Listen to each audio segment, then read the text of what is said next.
Hey, Mark.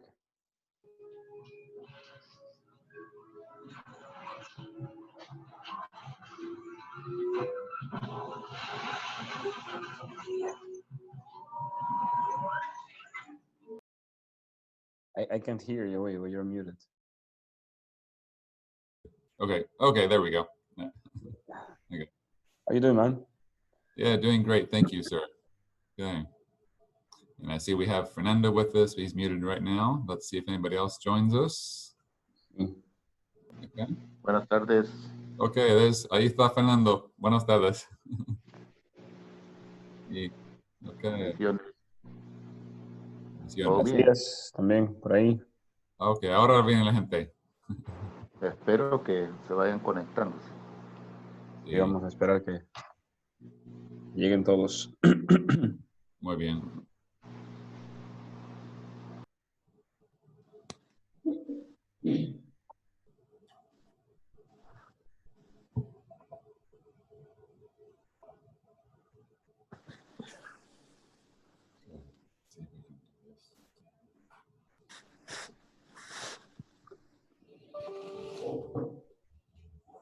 Queremos tener esto como un recurso para otras personas, entonces pues que no revelen cosas personales aquí. Sí. ¿Está bien, Fabián? Sí. Sí, perfecto. Tu español es mejor que el mío. Adelante. Entiende muy bien. Pero sí, es bueno lo que está diciendo Mark. Si tienen algo personal que quieran compartir en este grupo, lo podemos parar la grabación y comparten lo que quieran compartir. Tratamos el tema y después puedo reanudar la grabación o hacerlo al final. Pero si es que van a compartir algo personal en realidad, pues sí, sería bueno que lo digan con anticipación porque esto lo quiero compartir, esta grabación la quiero compartir con otros hispanos que también querían estar aquí y no podían. Buen punto, Mark. Mark siempre me dice muchas cosas. No se le escapa ni un detalle. Yo soy muy volado. Me va todo. No pierdo la cabeza porque la tengo pegada al cuello. Pero bueno, hermanos, vamos al grano. Acá hay mucha gente de diferentes trasfondos, con trasfondos más de repente algunos de iglesia, otros como me compartía aquí el hermano que tenían una iglesia, unos han salido, otros están más en el estilo de TLR, otros están en muchas cositas. Entonces quiero compartir una idea general primero, porque el tema de hacer discípulos es algo que, si bien es cierto, no es difícil, pero tampoco es fácil. Y no es para todos tampoco en el sentido de en qué momento uno empieza a ser discípulos. Es tal como el tema de ser padre, ¿no? Un bebé o un niño no puede ser padre. Es biológicamente imposible. Puede quererlo, pues más generalmente casi ningún niño quiere, pero no pueden ser padres. Llega un momento en el que ciertas hormonas y ciertas características físicas se desarrollan para que ellos sean capaces de concebir un bebé. Pero aún allí no son todavía capaces de ser padres. Un adolescente de 13, 14 años puede dejar a su novia embarazada y pueden tener un bebé. Y puede ser biológicamente un padre, pero mentalmente no tienen la madurez para criar un hijo. Lo ideal es que sea una persona adulta, que no solo tiene el aspecto biológico listo, sino que también tiene el aspecto práctico listo, tiene un empleo, tiene dinero suficiente y tiene el aspecto mental, es maduro, sabe educar, o al menos puede aprender a educar, ¿no? Porque uno aprende a ser padre en el camino, ¿no? Nadie estudia para ser padre, lo aprendes cuando llega el bebé. Pero lo ideal es que el padre y la madre tengan no solamente la madurez física, sino también la madurez mental para poder educar. Espiritualmente hablando, y la Biblia está en la Biblia, lo vamos a ver después, la Biblia habla de lo mismo, habla de los bebés espirituales, los jóvenes espirituales y los padres espirituales. Y no es para todos ser padre, al menos no al comienzo. Hay un momento en el cual un discípulo está listo para discipular, pero hay un momento también en el cual un discípulo no está listo para discipular y debe enfocarse en ser primero un buen discípulo antes de empezar a discipular. Y vamos a ver un poquito de qué se trata todo eso. Y lo primero que me quería enfocar hoy día es en el rol de la iglesia en todo esto. El primer problema que quiero mencionar es que una gran confusión llega cuando mezclamos conceptos y definiciones. Todos nosotros aquí compartimos el conocimiento de lo que es la palabra discípulo, discipulado, iglesia, convertimiento, etcétera. Pero es muy probable que todos aquí tengamos una definición diferente de qué significa cada palabra. Si yo voy a una iglesia bautista y hablo de bautismo, entienden una cosa muy diferente que si voy a una iglesia pentecostal y hablo de bautismo. Y hablo de discipulado en una iglesia legalista, eso es una cosa muy diferente que si voy y hablo de discipulado en los grupos de TLR, por ejemplo. Entonces, cada persona toma un concepto diferente de acuerdo a lo que han ido aprendiendo, de acuerdo a lo que Dios ha ido revelando. Y eso está bien, no es nada malo en eso, es lo normal. Pero hay que regresar un poquito a lo básico, ¿no? Volvamos a lo que dice la Escritura.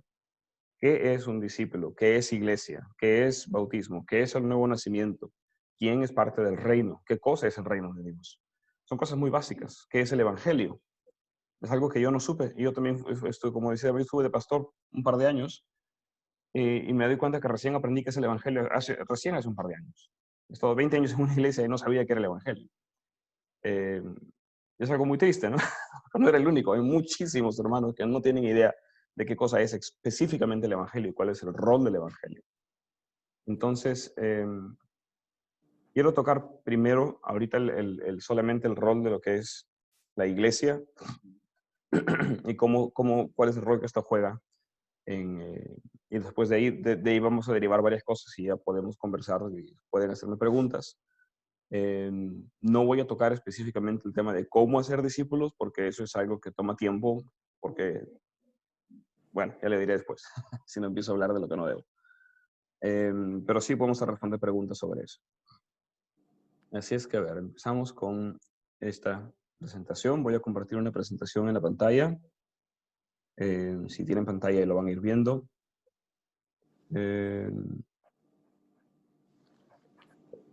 Por acá. Ahí está. Ok. ¿Lo ven todos? Si alguno no lo ve, Sí, amén.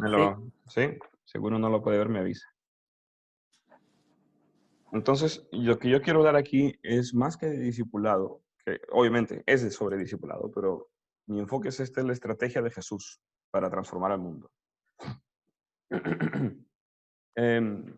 Porque pensemos en esto, o sea, cuando Jesús estuvo aquí, y entendamos, si hablamos de Jesús, hablamos del rey que va a venir, hablamos del Mesías, hablamos para quien todo fue creado, por medio de quien todo fue creado y quien sostiene todo en existencia, dice la Biblia. O sea, no hay nada en la creación entera, ni las cosas visibles ni invisibles, ángeles y demonios y ángeles caídos y todo eso. No hay nada que no esté sostenido por Él, sujeto por Él, creado por Él y creado para Él. Todo.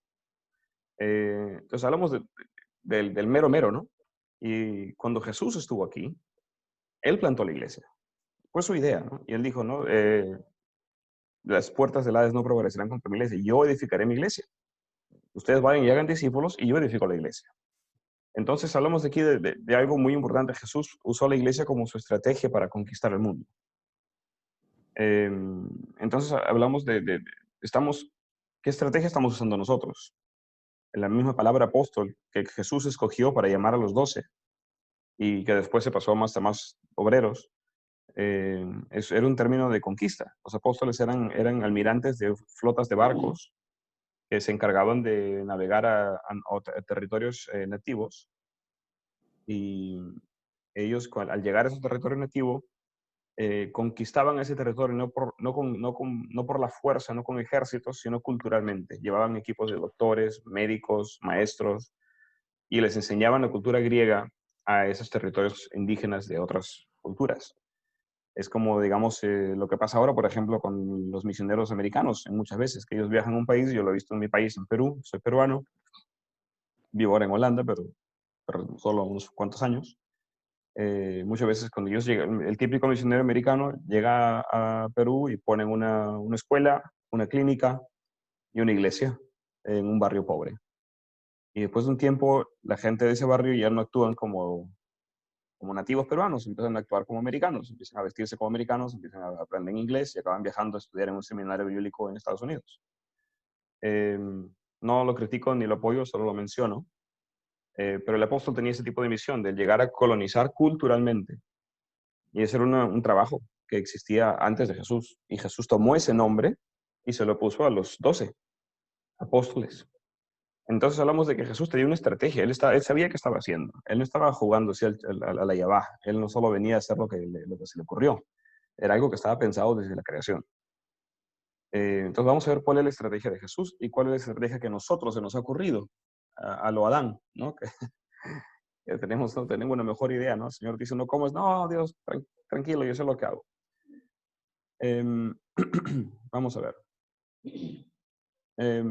Hoy en día tenemos un tipo de trabajo para el reino de Dios, al menos se supone que es así, de la iglesia institucional, ¿no? Donde la iglesia es una organización mundial, o ¿no? Como la iglesia ortodoxa, la católica, ¿no? Esas iglesias imperios técnicamente, ¿no?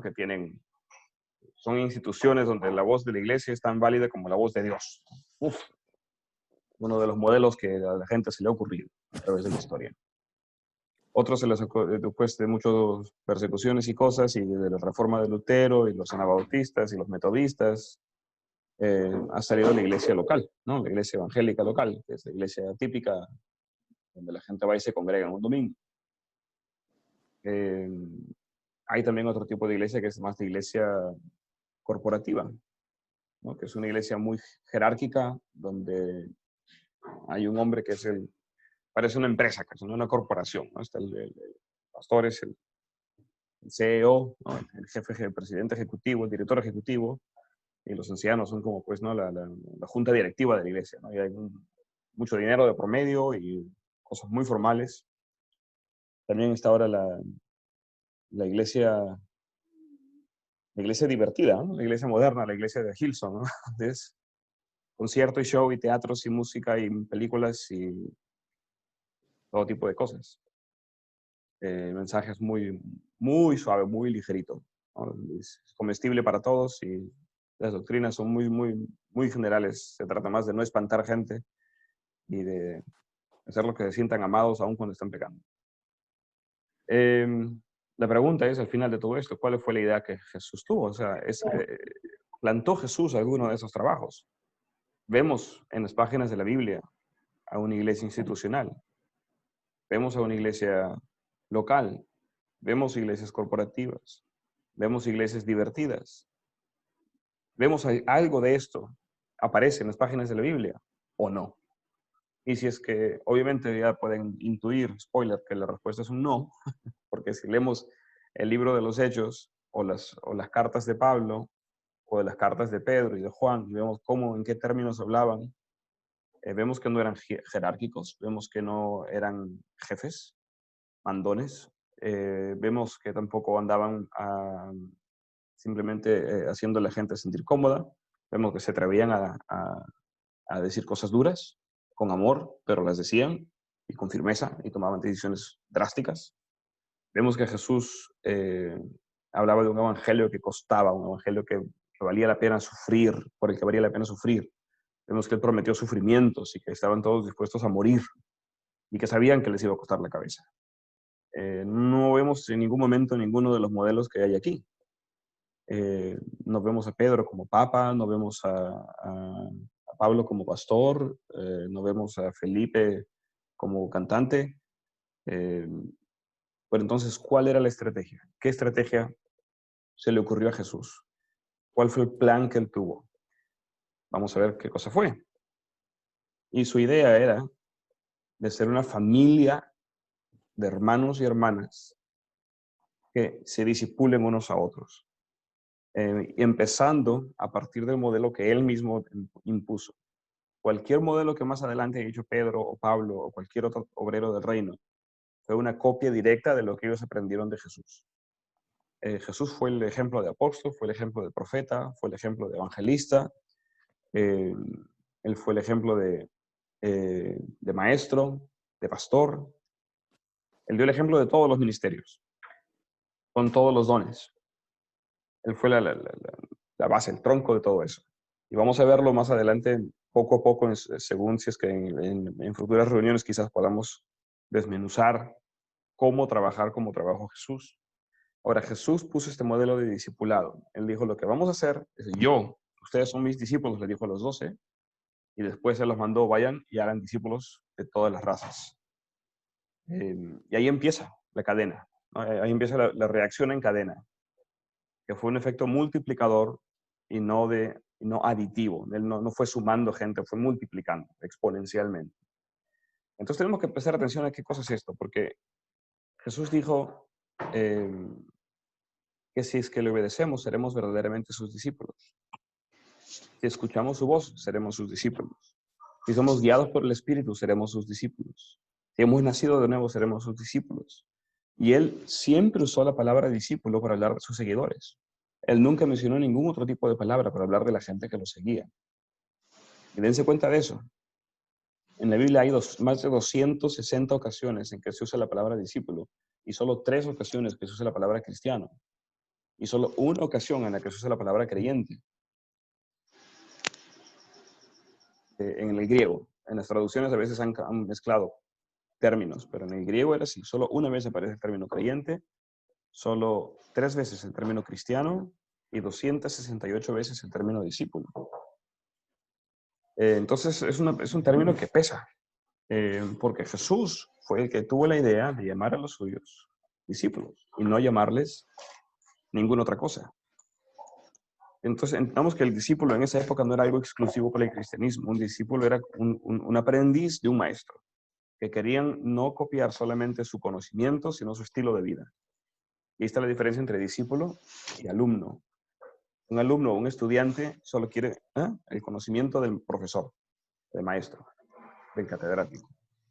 Un profesor de historia, yo quiero que me enseñe historia. Si el tipo es homosexual, si el tipo es pedófilo, si el tipo es terrorista, no sé, no me interesa. Yo solo quiero lo que él sabe, lo quiero aprender yo. Su estilo de vida no tiene ninguna influencia en mí. Pero si fuera un discípulo de él, yo quiero ser como él. Y no solo me interesa su conocimiento, me interesa cómo lo aplica. Me interesa cómo vive en su intimidad, cómo vive en sus relaciones, cómo utiliza el dinero o el poder que tiene, etc. Entonces, la cultura judía incluso estaba formada sobre este mismo concepto. La cultura griega también. Los filósofos, Sócrates, Aristóteles, etc. tenían discípulos. Y en la cultura judía, para que una persona sea considerada un rabí, debía tener 10 discípulos. Jesús tenía 12. Y por eso los otros fariseos y escribas le llamaban rabí, porque era un rabí, desde que él tuvo 12 discípulos. Y el discipulado es un tipo de trabajo que implica 2 cosas. Implica una relación e implica un entrenamiento. Y es algo muy consciente. No es algo que se hace así nomás. No es algo que pasa o sucede por el destino. Es algo que es una decisión consciente de ambas partes. Y es este momento crucial en el que Jesús, por ejemplo, se acerca a Pedro, o Pedro a Jesús, y Pedro le dice, Señor, aparte de mí, porque soy pecador, ¿no? Pedro estaba conviccionado de la obra, de la identidad de Jesús. Y Jesús le hace una propuesta, y le dice, mira, ven y sígueme, y yo te haré pescador de hombres. ¿Conocen ese texto, no?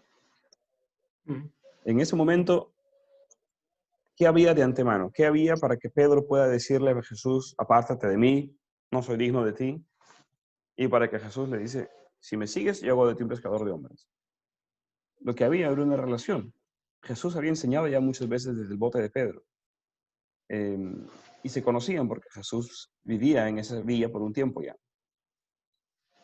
Pedro había escuchado lo que él enseñaba, había visto lo que él era capaz de hacer. Entonces había una relación previa. Y vemos que Jesús, según el Evangelio de Lucas, se pasó toda una noche despierto en oración antes de escoger a los 12. Tenía cientos de personas que venían a escucharlo, pero él escogió solo a 12 como sus discípulos. La gran masa no eran discípulos de Jesús. Él escogió a 12 y él tuvo un entrenamiento muy diferente con los 12 que con los otros cientos y miles. Fue muy distinto y fue muy enfocado en los 12. Y cuando terminó su ministerio, Juan 17, él ora a Dios y dice, Señor, no perdí ninguno de los que tú me diste. O sea, era una relación muy distinta a la del discípulo, del seguidor general. Era muy diferente. Había una relación. Ellos estuvieron 3 años juntos todos los días, día y noche, comiendo juntos, haciendo juntos, trabajando juntos. Ellos observaban a Jesús. Y si lees el Evangelio de Marcos, ves cómo lleva esta fascinación de Pedro que decía, pero ¿quién es este tipo? Que a los demonios le hacen caso, que el clima le hace caso, que perdona pecados, que sana enfermos. ¿Quién es este que toda la creación le obedece? ¿Quién es? ¿No? Es este gran misterio. hasta que llega la declaración que famosa de Pedro, ¿no? Que dice, tú eres el Cristo, el Hijo del Dios viviente, que fue el boom. Entonces había una relación y había un entrenamiento. Y el entrenamiento implica un compromiso de ambas partes. Si tú vienes y me sigues, yo haré de ti un pescador de hombres. Y quedaba en Pedro responder, ir y seguirle. Y si Pedro hacía eso, Jesús estaba obligado a hacer de él un pescador de hombres. Y está ambas partes, un compromiso de ambas partes, una relación previa y luego un compromiso de ser entrenados. Entonces, el discipulado no es una cosa que sucede así nomás, no es un entrenamiento para hacer milagros o para plantar iglesias o para, no sé, profetizar. Es un entrenamiento de vida. Incluye, claro, también esas cualidades, pero es algo que va a la intimidad de una persona. Y vamos a ver de eso ya en detalle más adelante en cómo se hace. Y ver cómo lo hizo Jesús, cómo lo hizo Pedro, cómo lo hizo Pablo. Pero entendamos que la estrategia de Jesús era esta. Está en la creación, está exactamente igual. ¿Cuántas personas creó Dios en Génesis 1 o Génesis 2? ¿Quién sabe? ¿Cuántas personas creó Dios? Nada 20. más fue, al principio fue Adán. Pero no Al solo creó a principio. Adán, también creó a Eva, ¿no? A Eva. De la costilla de Adán. Sí, claro. Entonces, Dios creó solo 2. Pero la meta de Dios era llenar el mundo, ¿no es cierto? Sí, así es. Y la tarea de multiplicar se la dio a Adán y a Eva, no la hizo Dios. Y es lo mismo que hizo Dios con todas las plantas y los animales. Puso en ellos semilla para que puedan reproducirse de acuerdo a su mismo tipo. Dios no creó, especialmente en el hombre, no creó 5 billones de hombres, de seres humanos. Él creó 2 y dijo, no, ahora fructifíquense y multiplíquense.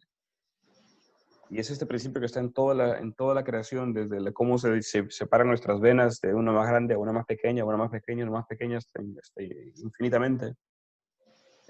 O en los árboles, o en las familias, en los animales, que todo tiene dentro de sí este ADN, que se va multiplicando y se va dividiendo y replicando y replicando.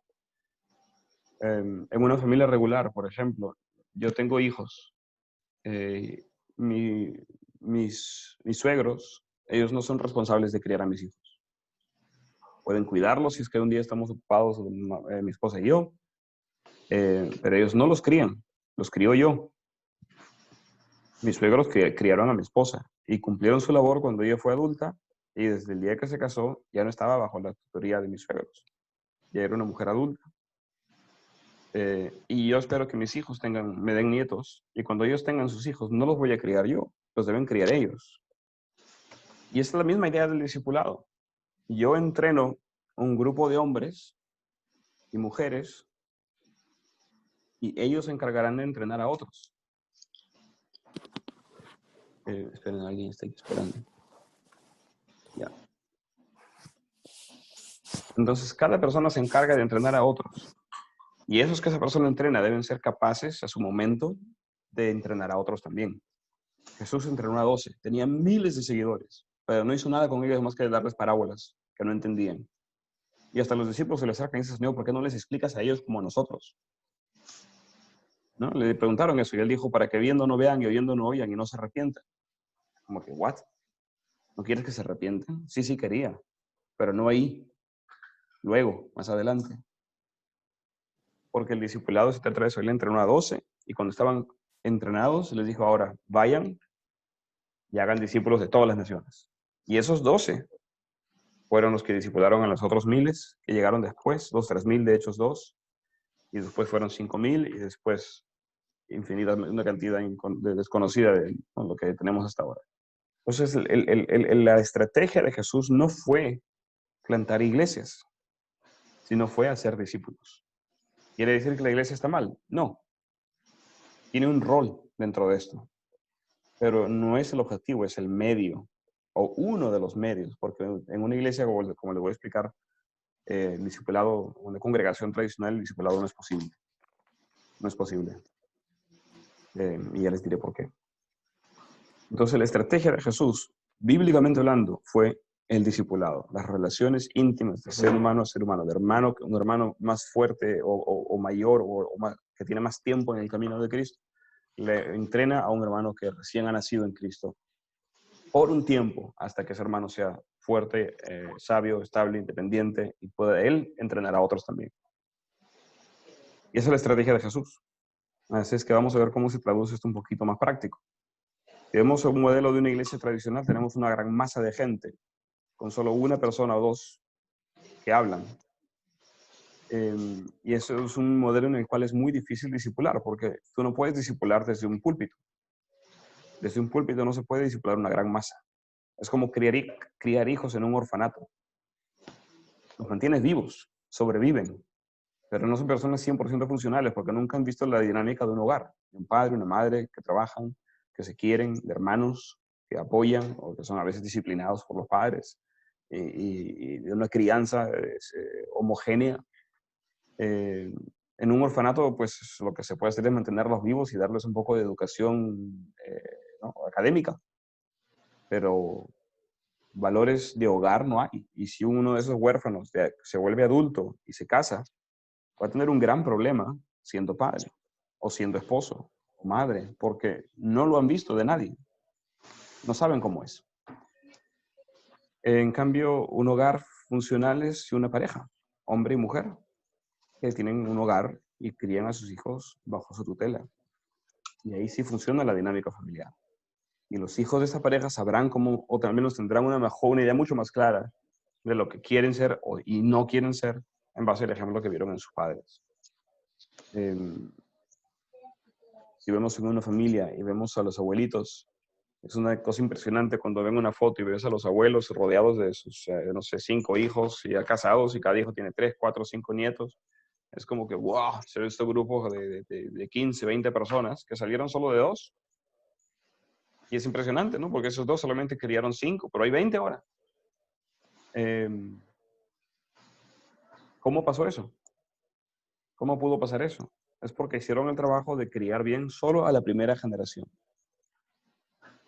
Y la primera generación crió a la siguiente y la siguiente a la siguiente. Y el discipulado funciona así. No se encarga de que el cristiano más fuerte se encarga de entrenar a todos y de hablarles todas las semanas y de darles y tratar de inspirarlos por todo. No se trata de eso, porque al hacer eso estamos creando un orfanato donde la gente cada vez tenemos menos contacto porque hay más personas y cada vez el contacto es más superficial porque son muchos. Si Jesús solo pudo discipular a 12, ¿cómo podemos pensar nosotros que podemos discipular más? Y algunos me dirán, no, pero el Señor dijo que queríamos cosas más grandes que Él. Sí, pero Él dijo eso, no queríamos milagros más grandes que Él, o que tendríamos logros más grandes que Él. Él lo dijo porque Él se iba. Él dijo, me voy al Padre. Y por eso, si bien el contexto de ese texto, Él hablaba de porque los discípulos iban a quedarse aquí, tendrían el tiempo de hacer cosas mayores, de alcanzar más, pero no de ser más fuertes que Él. No ha habido una sola persona que haya hecho milagros más fuertes que lo que hizo Jesús. No lo hay. Y Jesús mismo dijo, no hay discípulo más fuerte que su maestro, pero cuando esté bien entrenado, será como su maestro. Entonces, la clave aquí es de crear un ADN de discipulado que se pueda pasar de generación en generación. El ADN, acá está en inglés, perdón, DNA, pero el ADN, que es esta pequeña cosa dentro de nosotros que está en mí y mis hijos lo tienen también de mí, en cada una de sus células está este pequeño programa dentro de cada célula que indica qué es lo que deben hacer. Y ese programa es invariable y es inherente a la persona y puedes ver exactamente quién es hijo de quién porque está ahí. Jesús creó un ADN de discipulado muy claro que lo pasó a sus discípulos. Los 12 sabían exactamente qué hacer. Sabían exactamente qué hacer.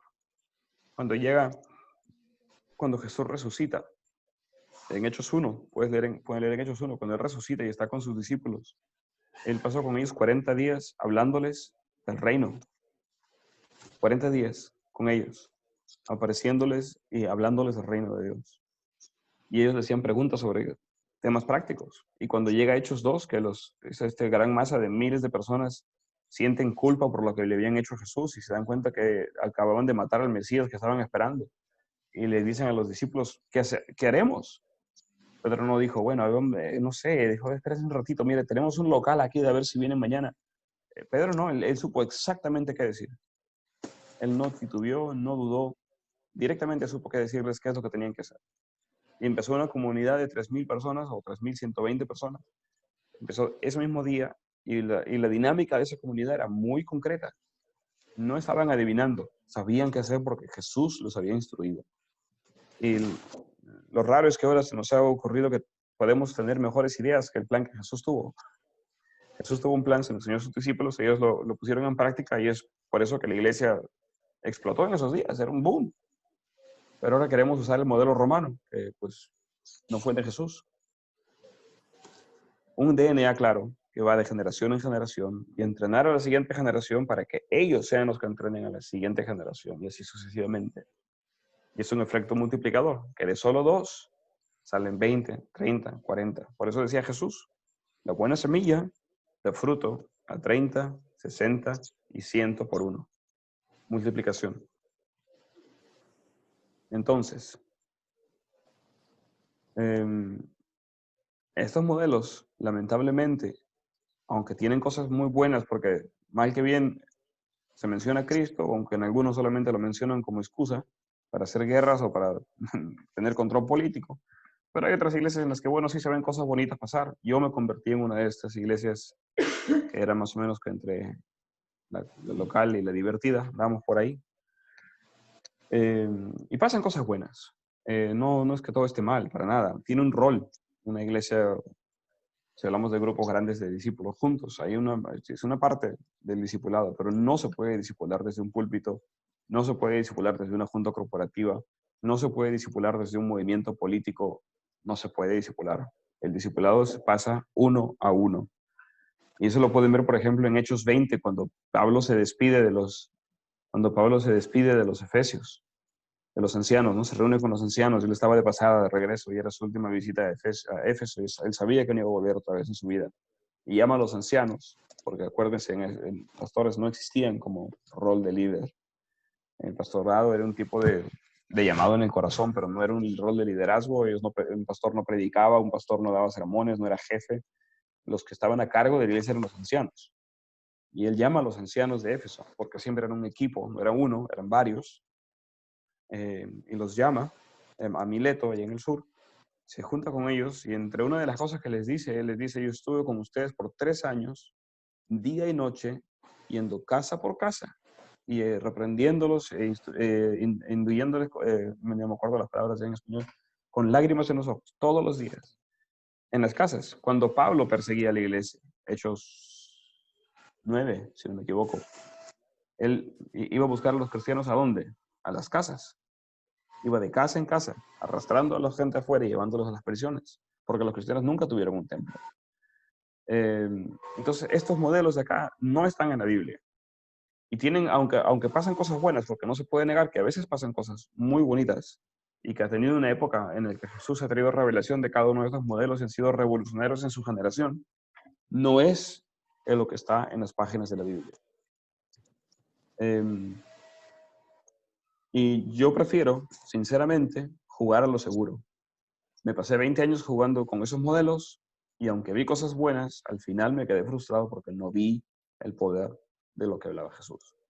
Solo vi esto, yo llegué por fin en mi momento de gloria a ser yo el que estaba atrás de los micrófonos, a ser yo el que daba los sermones, a ser yo el que estaba en las conferencias. Pero después de un tiempo dije, ¿para qué estoy haciendo esto? O sea, al final, la gente tiene que venir a escucharme hasta el día que se mueran. Todos los domingos por el resto de su vida. Murió Jesús para que cada domingo se sienten allí. Y se llaman a través de internet y le han salido uno. ¿Perdón?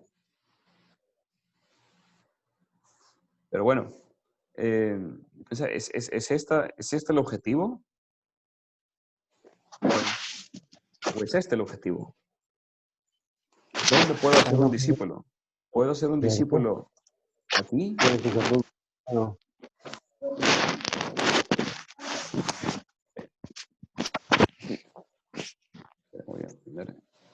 Voy a ponerlos algunos en mudo para no distraernos y cuando quieran ustedes decir algo tienen que machucar el botoncito del micrófono que está abajo de sus pantallas. Entonces, la pregunta es, el tema aquí es ser efectivo. Y yo quiero que el trabajo que yo hago para el Señor sea efectivo, que dé fruto. El Señor hablaba mucho de dar fruto. Él habló de frutos de arrepentimiento, habló de fruto del Espíritu y habló de fruto de multiplicación. Y habló de fruto, ese fruto tenía ciertas características, debía ser buen fruto, fruto que permanezca y fruto que se multiplique, que abunde, perdón, que abunde. Yo he estado muy ocupado muchos años haciendo de todo en la iglesia y también fuera de cuando salí de la iglesia empecé a trabajar con TLR, también ministerio evangelístico, hice muchísimo trabajo y vi cosas muy lindas, pero no vi discípulos. Y lo que el Señor nos mandó hacer fue ir y hacer discípulos. En este contexto de estar detrás de un micrófono, se pueden hacer cosas, pueden suceder cosas buenas, pero no se pueden hacer discípulos. El discipulado solo sucede en las casas, cuando hay una relación íntima, o en las calles, por último, no sé, ¿no? Donde sea que una persona habita. Pero el discipulado sucede en un contexto donde hay una relación, donde el discipulador y el discípulo pueden compartir unos años juntos. Y esa fue la estrategia que usó Jesús. Cuando él quería evangelizar o discipular, ¿él qué hacía? Él se iba a las casas de los fariseos, de la mafia, de los recolectores de impuestos, de las prostitutas. Él se iba a las casas de la gente. Él no los llamaba que vengan a un lugar especial o una montaña especial. La gente lo seguía, ¿no? A veces paraba ahí en medio de los pastizales o los campos y él enseñaba ahí. Pero el discipulado, sus 12, eran en esa intimidad, ese contacto íntimo. Y ahí fue que los pudo entrenar. Y luego esos 12 entrenaron a los miles. Así es que hasta ahí. Ahora quiero empezar a hablar de la parte práctica de cómo discipular. Pero antes de empezar con esa parte práctica, quisiera preguntarles a ver si hasta aquí alguno de ustedes tiene alguna pregunta que quisieran hacer o comentarios. No se olviden de quitar están en mudo todos. Así que si alguien quiere preguntar algo, tienen que machucar ese microfonito rojo para salir del mudo. Los escucho.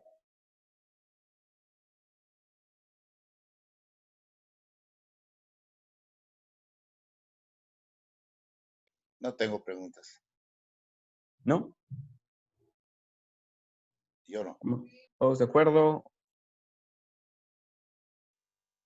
Sí, o si alguien tiene un interrogante por aquí, o si alguien no sabe cómo. Fabián, solamente dijiste 3 tipos de fruto, ¿verdad? Frutos de arrepentimiento, ¿cuál? Del espíritu y el otro era. De multiplicación. De multiplicación, ok. Uh-huh. Ok, ¿sí me escuchan? Solo para confirmar. Sí, José. Buenas tardes en México, aquí en Reynosa, Tamaulipas.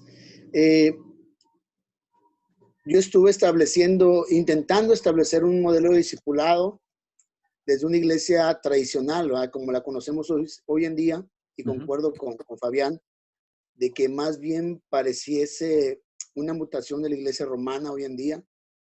Y debo comentarles que mi experiencia es que cuando tú intentas establecer algo así hoy en día, por lo menos aquí en México, eso te lleva a perder amistades, te lleva a ser rechazado, te lleva a ser incluso hasta calumniado. Esa es mi experiencia.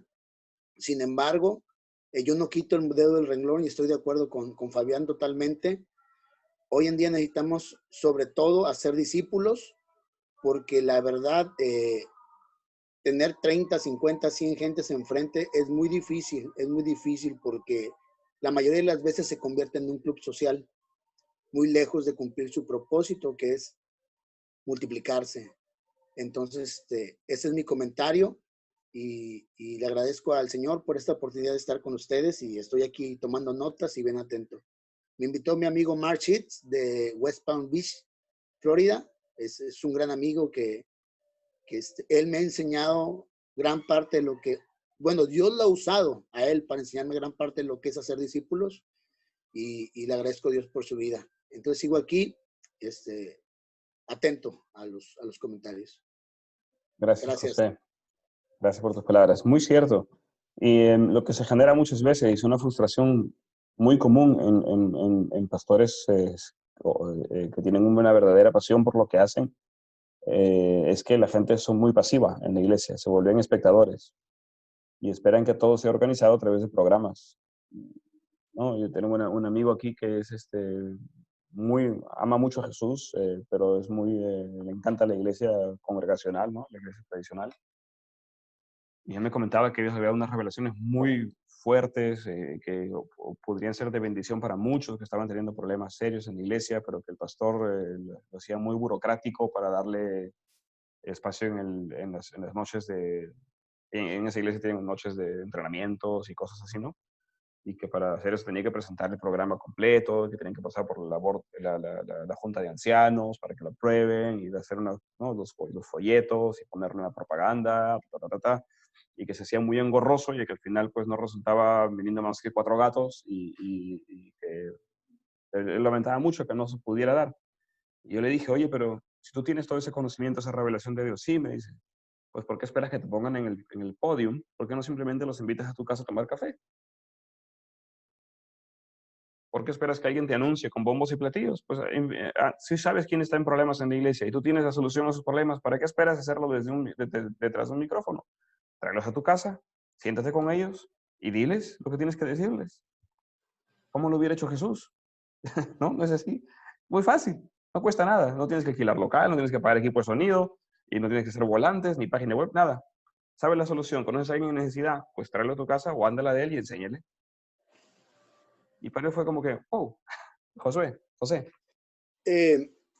Aquí en México, en la iglesia tradicional así, si tú haces algo así, te toman como divisor. Rebelde. Digo, porque ha sucedido. Te dicen, o sea, tú estás haciendo reuniones en tu hogar porque tú lo que quieres es dividir la iglesia. Así se maneja, hermano, aquí en México. Creo que no solo en México. Latinoamérica es nuestra cultura, hermano. Yo quiero hacer un comentario. Dime. La verdad estoy agradecido con Dios por esto que estoy recibiendo. Bueno, yo supuestamente estaba podríamos decir, en el quinto ministerio quíntuple, lo que habla Efesios capítulo 5. Estaba bajo la cobertura de apóstol, profeta, evangelista y los 5 ministerios, pero realmente yo nunca vi un fruto de ellos que me mostrasen, bueno, era mi cobertura, ahora ya no. Él viaja mucho, este varón, él viaja a Japón, Suiza, muchas partes del mundo. En algunas ocasiones estuvo conmigo y yo le preguntaba, hermano, ¿qué testimonio? Dígame, ¿qué hay? O sea, yo siempre, porque lo que yo he visto en la palabra de Dios, que el apóstol lleva milagros, lleva señales, y lamentablemente nunca pude escuchar de él algo que me llamara la atención. Y eso también me ponía a pensar, bueno, si es un apóstol, ¿dónde está lo que Dios tiene en su vida? Pero nunca lo reflejó. Y pues, si él era así, pues obviamente yo como líder también pues estaba igual. Estaba dormido, no había fruto. Incluso tocaste un punto de que el discípulo lo primero que tiene que hacer es uno mismo. Porque si no es uno mismo, entonces de nada sirve que yo ande predicando. Y gracias a Dios, bueno, estoy despertando. Yo tenía un grupo, no era el grupo muy grande, casi cuando yo realmente empecé por el arrepentimiento, porque la verdad era ahora sí, un hombre nada más de apariencia, uno que se paraba ahí, pero realmente no había nada de mí, ahora sí, ni nada, y yo quería sobresalir, pero no podía, y quería llevar la iglesia y no podía. Entonces, pues yo oí acerca del arrepentimiento y eso me abrió el camino, me arrepentí, me bauticé y recibí la llenura del Espíritu Santo. Yo hablaba en lenguas, no sé si eran lenguas o no, y gracias a Dios a través de esto ha habido un cambio en mi vida, primeramente en mis hijos, porque muchas veces, ¿verdad? Yo era líder, pero realmente no tenía nada de eso. Y que lo que tú estás hablando, lo que nos muestra en su palabra. Y la verdad, hoy ha habido un cambio en mi vida, me siento contento, mi familia, mi esposa, mis hijos, todos estamos prendidos queriendo hacer la voluntad de Dios, salimos a predicar, a compartir, estamos dando pasitos para discipular ahora sí, de acuerdo a lo que estamos oyendo, pero quiero también un poquito regresarme mucho, no muchos, unas 4 o 6 familias se fueron de la iglesia porque cuando yo les dije me voy a bautizar, pues fue como una bomba, me dijeron, tú eres un líder y te vas, y yo lo que estaba viendo en el capítulo 19, primeramente no lo admitía, dije, ¿cómo me voy a bautizar otra vez? Pero cuando vi que el arrepentimiento era lo principal y el bautismo para dejar todo nuestro pecado, lo que habla Romanos capítulo 6, me quedaba pensando, Dios me llevó a Hechos, también gracias a Dios a la ayuda de Eric Pilozzi, gracias a Dios, él me ha instruido, las preguntas, las dudas que tengo me las ha aclarado y bueno, eso fue lo que hubo ahora sí en mi vida. Cuando yo dije que me iba a bautizar, les cayó todos como, ¿cómo tú siendo el pastor te vas a bautizar? Y yo lo que vi en Hechos capítulo 20, cuando Pablo encuentra esos ciertos discípulos, 12 discípulos, y estaba nada más, yo así me sentía que nomás estaba en el bautismo de Juan, y después me bauticé, a algunos no les gustó, se fueron, me mandaron muchos mensajes, me mandan predicaciones que estás mal, y bueno, cosas así, pero realmente me siento contento porque ahora sé que realmente hay una seguridad en mi vida, ser lo que estoy haciendo es lo que realmente Dios Jesús manda hacer. Estamos empezando con gente nueva, con gente que queremos discipular, pero por eso, gracias a Dios, tengo la bendición de estar aquí con ustedes, porque después del discipulado, ¿qué sigue? O sea, ¿dónde lo llevo? ¿A dónde es su lugar? Porque lo que mencionas es en las casas y hablar y bueno, ahora, ¿a dónde? Y bueno, claro. Yo creo que al seguir con ustedes, primero Dios, y contigo, Fabián, yo creo que va a ser de bendición para llevar a la gente al camino, ahora sí, al camino correcto. Y eso es bueno. Gracias por compartir tus vivencias, muy, muy rico de tu experiencia. Pero como decía, la estrategia de Jesús, pues efectivamente no es la que se está usando en las iglesias tradicionales. Como mencionaba aquí, ¿tu nombre cuál era, hermano? ¿Mande? ¿Tu nombre cuál era? Antonio Pilozzi. Y fue Eri el que empezó y después así habló a la iglesia y de ahí es mi hermano en la carne y me empezó a hablar y me dijo, oye, hay esto. Y yo vi su cambio de vida de él y bueno, eso también, el testimonio es lo que cuenta mucho porque yo vi que él cambió y dije, y es lo que yo necesito. Y gracias a Dios. Pues como comenta Antonio, las iglesias usan en ignorancia o en manipulación a veces los títulos de los 5 ministerios de manera totalmente fuera de contexto. He encontrado muy pocas personas que saben cuál es el rol de un apóstol, el rol de un evangelista, de un profeta, etcétera, ¿no? Del maestro, pastor. Es muy diferente a lo que se ve ahora. Los apóstoles son superestrellas de cine, cuando en realidad el apóstol de la Biblia era alguien que vivía sufrido, apedreado y anónimo. No eran los grandes jefes. Eran gente que daba su vida para que los demás crezcan.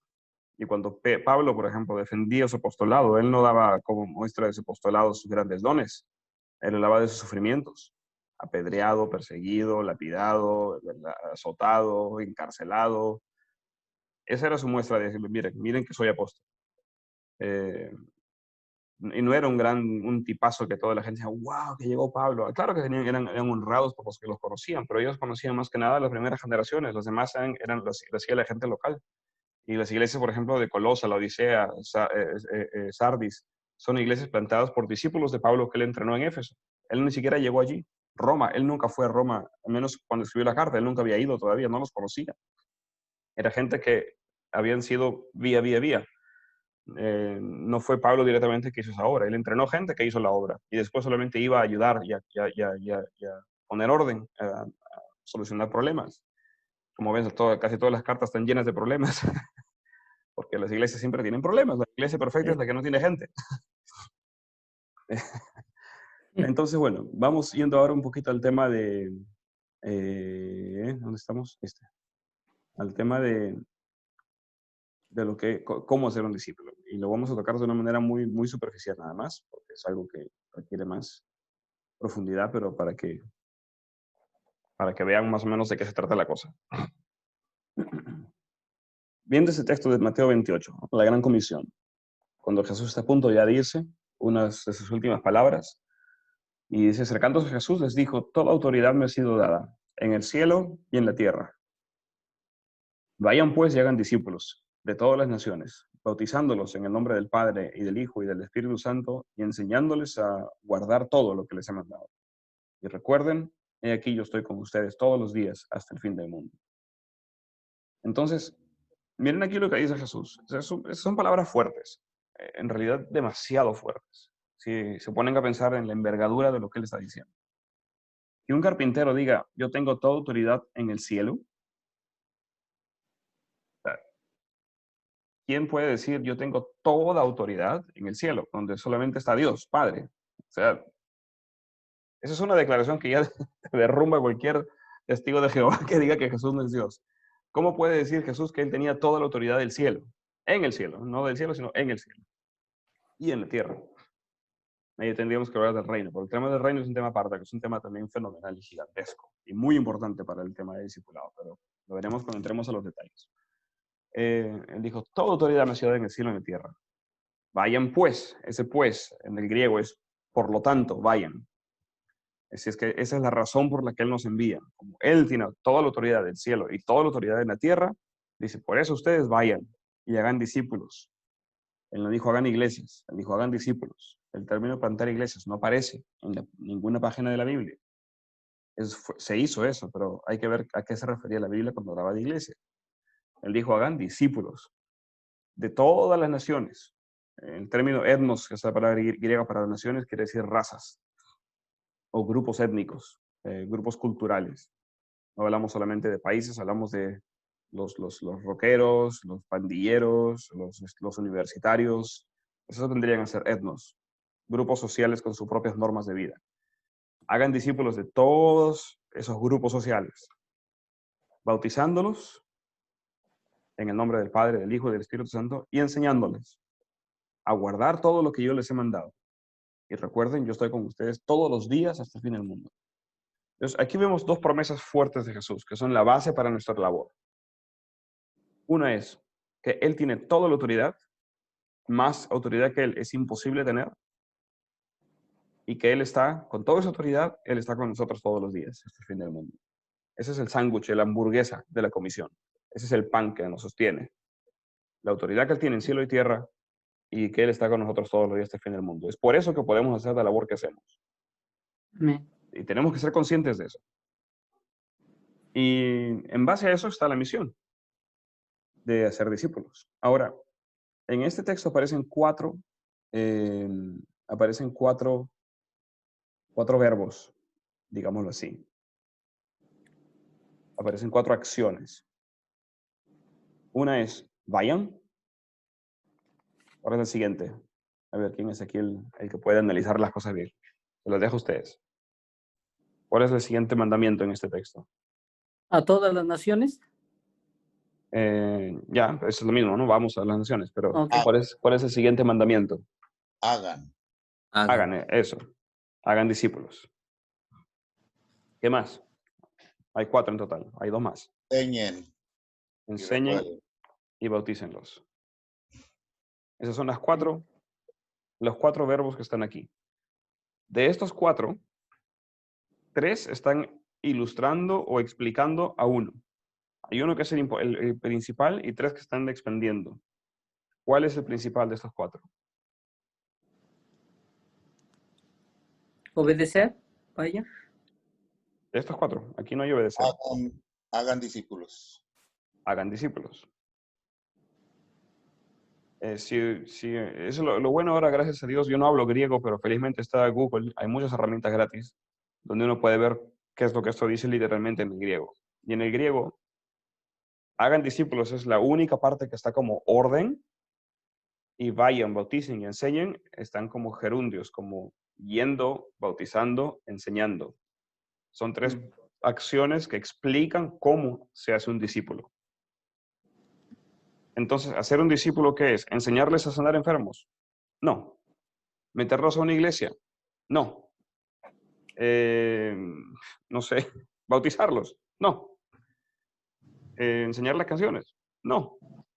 ¿Plantar iglesias? No. Aquí está Jesús explicando a sus discípulos cómo ellos iban a ser discípulos. Vayan, bautícenlos y enséñeles. Y vamos a expandir rapidito en esos 3 puntos. Entonces, si decimos esto, y hablamos de hagan discípulos, primero tienes tú que ser un discípulo maduro. El ciego no puede guiar al ciego. El siervo no es más grande que su maestro. Si vamos a ser discípulos, quiere decir que nosotros ya somos discípulos entrenados.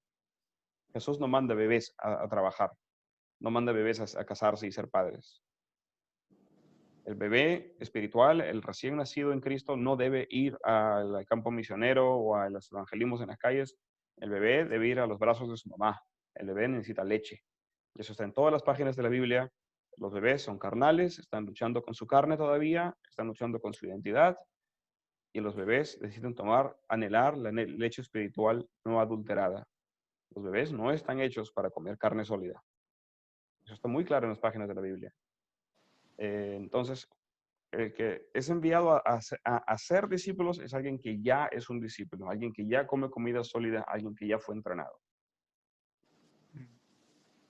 Cuando dice vayan a todas las naciones, quiere decir que hay un pueblo indicado. Indicaco, acá está mal escrito. Un pueblo indicado. Tenemos que ir a la gente correcta. Y esto vamos a aprenderlo más adelante. ¿Quién es esta gente correcta? Jesús escogió muy cuidadosamente y rechazó a muchísimos. Él rechazó a mucha gente. No sé si lo han visto, pero por ejemplo, el endemoniado gadareno que quería ir con él, dijo, no vengas, anda a tu ciudad, cuéntales que eso es contigo, no me sigas. Siempre que veía mucha gente, él se estaba comprometido con los 12 y no agregó a nadie a ese grupo. El ir quiere decir que hay un pueblo indicado. Jesús dijo, no vayan de casa en casa. Cuando lleguen, quédense donde están hasta que terminen su labor. Entonces hay un pueblo específico. ¿Qué más? Cuando dijo bauticen, quiere decir que hay que no solamente ir al pueblo correcto, hay que también dar el mensaje correcto. Porque o sea, el bautismo no es algo que era solamente de los cristianos, el bautismo es algo que era algo muy cultural, los judíos bautizaban, los musulmanes bautizan. Es algo que en el Medio Oriente una práctica muy común. Y el bautismo implica una ruptura total con tu estilo de vida antiguo. Y del bautismo no hay vuelta atrás. Por eso es que, por ejemplo, los prosélitos, que eran los gentiles que se convertían en judíos, tenían que hacer 2 cosas. Tenían que ser circuncidados y bautizados. Los sacerdotes tenían que ser bautizados. En el Antiguo Testamento lo traducen como los lavamientos, o los baños, no sé, me acuerdo la palabra exacta, pero en realidad es la misma palabra que bautismo, que es inmersión. Eran baños santificadores o de lavado que implicaban una ruptura con lo anterior y un comienzo nuevo. En países musulmanes, cuando una persona se convierte en cristiana, los excluyen, pero cuando se bautizan es que los matan, porque saben que del bautismo no hay vuelta atrás. Entonces, para que alguien un judío, pensemos en época de Jesús, cuando Jesús dijo esto, para que un judío diga, ese carpintero de ese pueblito sucio de Nazaret, que era un pueblo lleno de gentiles, para que un carpintero de Nazaret sea el Mesías, para que alguien declare, ese carpinterito de Nazaret es el Mesías, hijo de Dios, era meterse en gran peligro, porque era muy probable que acabes en la cárcel o muerto. Para que alguien se bautice implicaba una decisión muy bien pensada. Entonces, el mensaje tiene que ser el correcto. Y después Jesús dijo, enséñenles. ¿Enséñenles qué? Él no dijo enséñenles las escrituras. Muy curioso, no dijo eso, porque además ellos no tenían escrituras. No había Nuevo Testamento, ni una sola página. Solo tenían a la ley y los profetas, la Torá y los profetas, que no eran un libro de bolsillo, estaban en rollos en las sinagogas. No es algo que uno llevaba por ahí en la calle. Entonces, es lo que él dijo: enséñenles a guardar todo lo que yo les he mandado. En otras palabras, enséñenles a hacer todo lo que yo les he mandado. Entrénenlos. Es como aprender a manejar bicicleta. Yo no puedo enseñarte a manejar bicicleta haciéndote un seminario. Tienes que sentarte en la bicicleta y anda a prueba, ¿no? O enseñarte a jugar fútbol en una academia, en un salón de clases. No puedo. Puedo enseñarte las reglas, puedo enseñarte estrategias, vas a aprender cosas al respecto, pero para aprender a jugar fútbol tienes que ir a la cancha con tu pelota. No hay otra manera. Y es lo que Jesús dijo: enséñenles a obedecer todo lo que yo les he enseñado. No les dijo: enséñenles a saber. Y viendo la importancia del discipulado, es obediencia, no conocimiento. Claro, hay que haber un conocimiento, es como aprender a conducir un coche, tienes que saber las reglas, pero solo sabiendo las reglas no puedes mover el coche. Tienes que sentarte y manejar y aprender a conducir. Teoría y práctica van de la mano. Solo teoría es cero. Y solo práctica, sin saber los límites, es fatal, es peligrosísimo. Van mano a mano. Y una vez que una persona ha sido entrenada, como Jesús dijo, enséñales todo lo que yo les he enseñado a ustedes. Eso quiere decir que lo que Él les mandaba a ellos, también tenían que ellos mandar a los demás. Que ellos tenían que enviar a la gente a ser discípulos. Equipas a una persona, la entrenas a plenitud y luego los liberas. Y los dejas que ellos vayan y hagan la labor que tú les has enseñado. Pero de la manera que el Señor quiere que lo hagan, que va a ser diferente a como el Señor lo hizo contigo. Entonces, esto es hacer discípulos, hablando de una manera muy corta. Si somos ya maduros, vamos a un tipo de personas indicados, nos comprometemos con esas personas. Les llevamos el mensaje correcto para que sean bautizados y llenos del Espíritu. Y una vez que están allí, hay que enseñarles todo lo que Jesús mandó. Y eso no es solamente sanar enfermos y echar demonios, ni bautizar, es enseñarles a enseñar. Jesús pasó la mayor parte de su ministerio, fue enseñar, enseñando. Y enseñó cómo uno debe vivir, enseñó las normas del perdón, las normas de la santidad, las normas del matrimonio, las normas del hogar. Enseñó un montón de cosas. Y si vemos, por ejemplo, primera de Timoteo 3, está ahí la lista de cualidades de vida. O Gálatas 5, el fruto del Espíritu. Son cosas que no se aprenden en un día, son cosas que toman años. Pero no toman para siempre tampoco. Hay un tiempo, Jesús lo hizo en 3 años. Y los discípulos que tenemos aquí los tomamos por más o menos así, 2 años a 3 años. Y ahí ya empiezan a liberarse y empiezan ellos a dar su propio fruto. Entonces el discipulado es esto, no es enseñarles no es equiparlos en el ministerio, ¿no? Equiparlos en sus dones, enseñarle al profeta a profetizar y a discernir, enseñarle al evangelista a evangelizar, enseñarle al que tiene don de sanidad a sanar. No es eso es equipar. Y también es muy importante, eso tiene que pasar. Tampoco es hacer una congregación grande con muchas sillas y todo eso, porque eso ni siquiera está en la Biblia. Sí vemos que habían de vez en cuando reuniones con todos para tratar temas importantes o leer las cartas que enviaban apóstoles de otras ciudades, pero no era algo que se hacía con regularidad. Pero sí vemos los discipulados uno a uno y en las casas. Eso sí pasaba constantemente. Entonces, este es el corazón de la obra, que esa fue la estrategia que usó Jesús. Si usamos las estrategias que usaron los discípulos de la Biblia, vamos a ver los resultados que se ven en la Biblia. No es muy difícil. Si lo hacemos como lo hicieron ellos, como el Señor les enseñó, vamos a ver los resultados que tuvieron ellos. Si queremos que tenemos mejores ideas que ellos y que somos más creativos que Jesús, pues bueno, buena suerte explicándoles a Dios, pero no creo que te salga muy bien. Y bueno, básicamente es esta la idea, ¿no? Si tenemos la perspectiva de un cedro, que es grande, es impresionante, es gigante, pero abarca un espacio muy limitado de quizás que unos 100 metros cuadrados. Es glorioso, pero es limitado. Pero si somos como el pasto silvestre, que no tiene gloria, pero cubre kilómetros cuadrados. La idea era más esa, la que tuvo Jesús. Como una planta silvestre que se expande y se expande y se expande y se expande.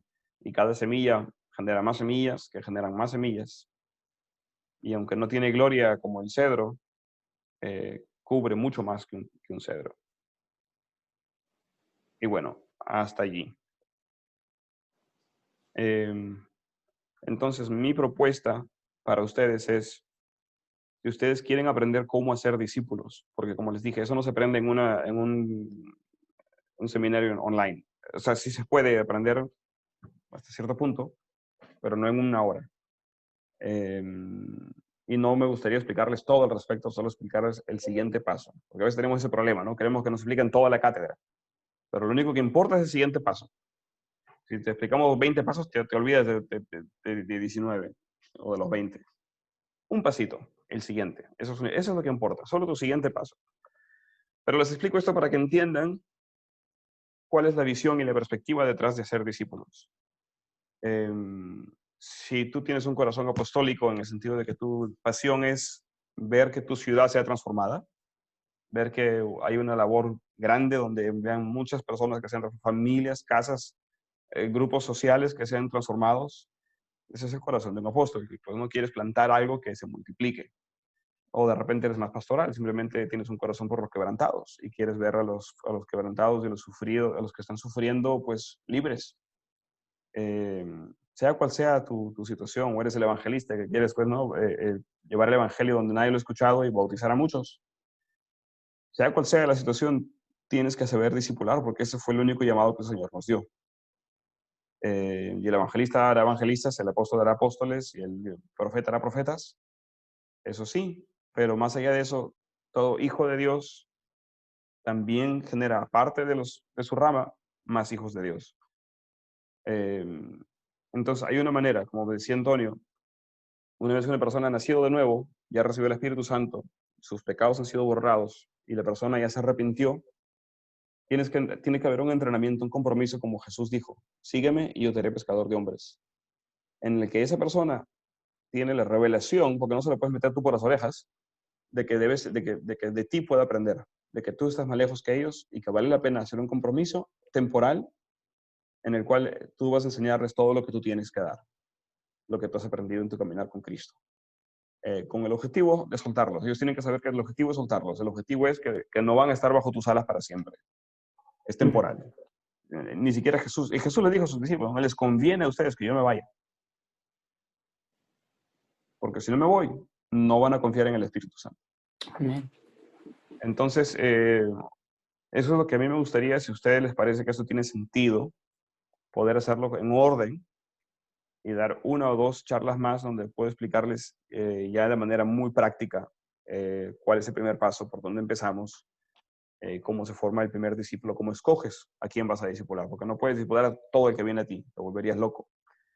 Hay que escoger bien, y en ese proceso de escoger es que entra el Espíritu Santo, discernimiento, entra la relación, entran algunos factores bíblicos, nada de marketing aquí. Pero es importante aprenderlo. Entonces, mi propuesta es esa, volver a reunirme con ustedes, no sé, en alguna otra ocasión, en semanas que vienen, para explicarles en detalle esos procesos. Cómo escogemos a quién vamos a discipular, cómo formamos la relación de discípulo-discipulador y cómo empezamos el discipulado, la parte práctica. Si nos reunimos, ¿qué hacemos cuando nos reunimos con ellos? ¿De qué hablamos? ¿En qué dirección vamos? Hasta ahí. Pues coméntame si tienen preguntas o correcciones. A veces me porto mal. Sí, muy interesante. Mira, ahora de que, verdad, me siento, como te comenté, feliz. Ahora, pues busco la oportunidad de compartir, ¿verdad? O sea, ya poniendo en práctica un poquito lo que hasta donde yo ahora sí entiendo. Entonces lo he puesto a práctica y gracias a Dios estamos compartiendo. Hemos visto cómo Dios ha liberado a la gente y también cuando hablamos de Él en cuanto, no sé, corrígeme porque yo a lo mejor esté equivocado. Ahora lo que yo hago es ver a la persona, compartirle el arrepentimiento, el bautismo y llevarlos lo que yo he visto tienes 2, 3 videos que nada más he visto. Ahorita, gracias a Dios, puedo conectarme contigo acerca del evangelio a través de lo práctico de los vasos. Y es donde la gente la puede llevar a decidir o pensar por lo menos a dónde quiere estar, ¿verdad? Y pues gracias a Dios es lo que estamos trabajando, no con mucha, yo apenas estoy dando, ahora sí le he pedido a Dios, Señor, dame un discípulo, por lo menos un discípulo, quiero verlo, ya no en el sentido de que, pues sí, ya estoy aquí, crean en Dios y la gente se acerca por X causa y hasta ahí. No, ahora yo lo que le estoy pidiendo a Dios es, Señor, permíteme, yo y mi esposa salimos a compartir, danos un discípulo, queremos hacerlo de acuerdo a lo que tú nos mandas, ¿verdad? Entonces, le compartimos arrepentimiento, le compartimos bautismo en el agua y también que debe de ser lleno del Espíritu Santo. Hay personas que han estado interesadas, no los presionamos, piénsenlo, qué quieren ser, estar ahí donde están, porque vemos mucha gente realmente como yo estaba. Y es triste porque dicen, yo busco a Dios, pero a su manera, pero realmente tú te puedes fijar, yo pude ver en mucha gente que tú lo sientes y yo como te comento, ¿verdad? Pues conocí a algunas gentes, pues vi que no eran libres, no eran libres, al igual que yo. Entonces yo les llevo a que pues experimenten eso. A veces uno quisiera decir, mira lo que siento, pero realmente es personal. Uno les explica hasta donde uno entiende, mira, ha cambiado, mira, mi vida se ha transformado por dentro, pero les he comentado, mira, quisiera que tú sintieras lo que yo siento, ¿verdad? Pero bueno, entonces es lo que yo te quería comentar. No sé si esté bien lo que hago o hay algo más o lo llevo poco a poquito, no los presiono, que sea de ellos mismos y bueno, es lo que yo trato de hacer. Y gracias a Dios, mira, yo trabajo y, por ejemplo, hoy, en esta semana una persona me llamó porque yo he orado en mi trabajo por la gente han sanado, gracias a Dios. Una persona oré del corazón, una persona de 70 años tiene como 2, 3 días, él es bautista y me dijo, oye, me dijo su problema, tengo un ataque al corazón, dijo, estoy a punto de colapsarme, dice, ven, ayúdame. Entonces le dije, permíteme orar y lloré y él sanó. Bueno, y eso fue como hace unos 4 meses y le hablo de Dios, ¿cómo te has sentido? ¿Qué has pensado de tu vida? Mira dónde estás y cosas así, ¿no? Hoy precisamente estaba en el trabajo y me dijo, Antonio, quiero que ores por mí porque la otra vez funcionó. Dice, yo quiero que otra vez funcione.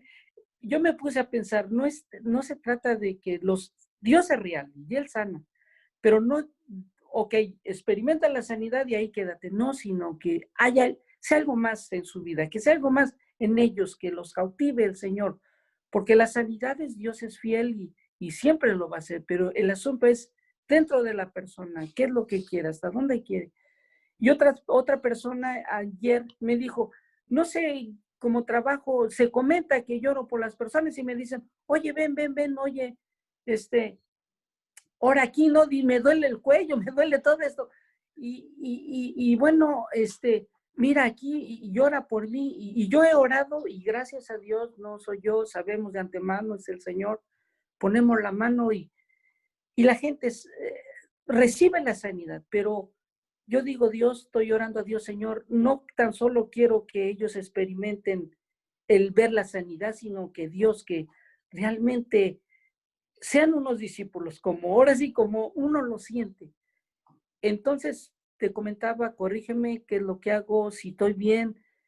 Ahora, bueno, el siguiente paso, porque, bueno, eso es lo que más o menos hasta donde yo puedo ahorita ver de lo que Dios me ha dejado ver, ¿verdad? Sí, sí, no, muy bien que lo pongas en práctica y que obedezcas y uses lo que tienes, los dones que tienes.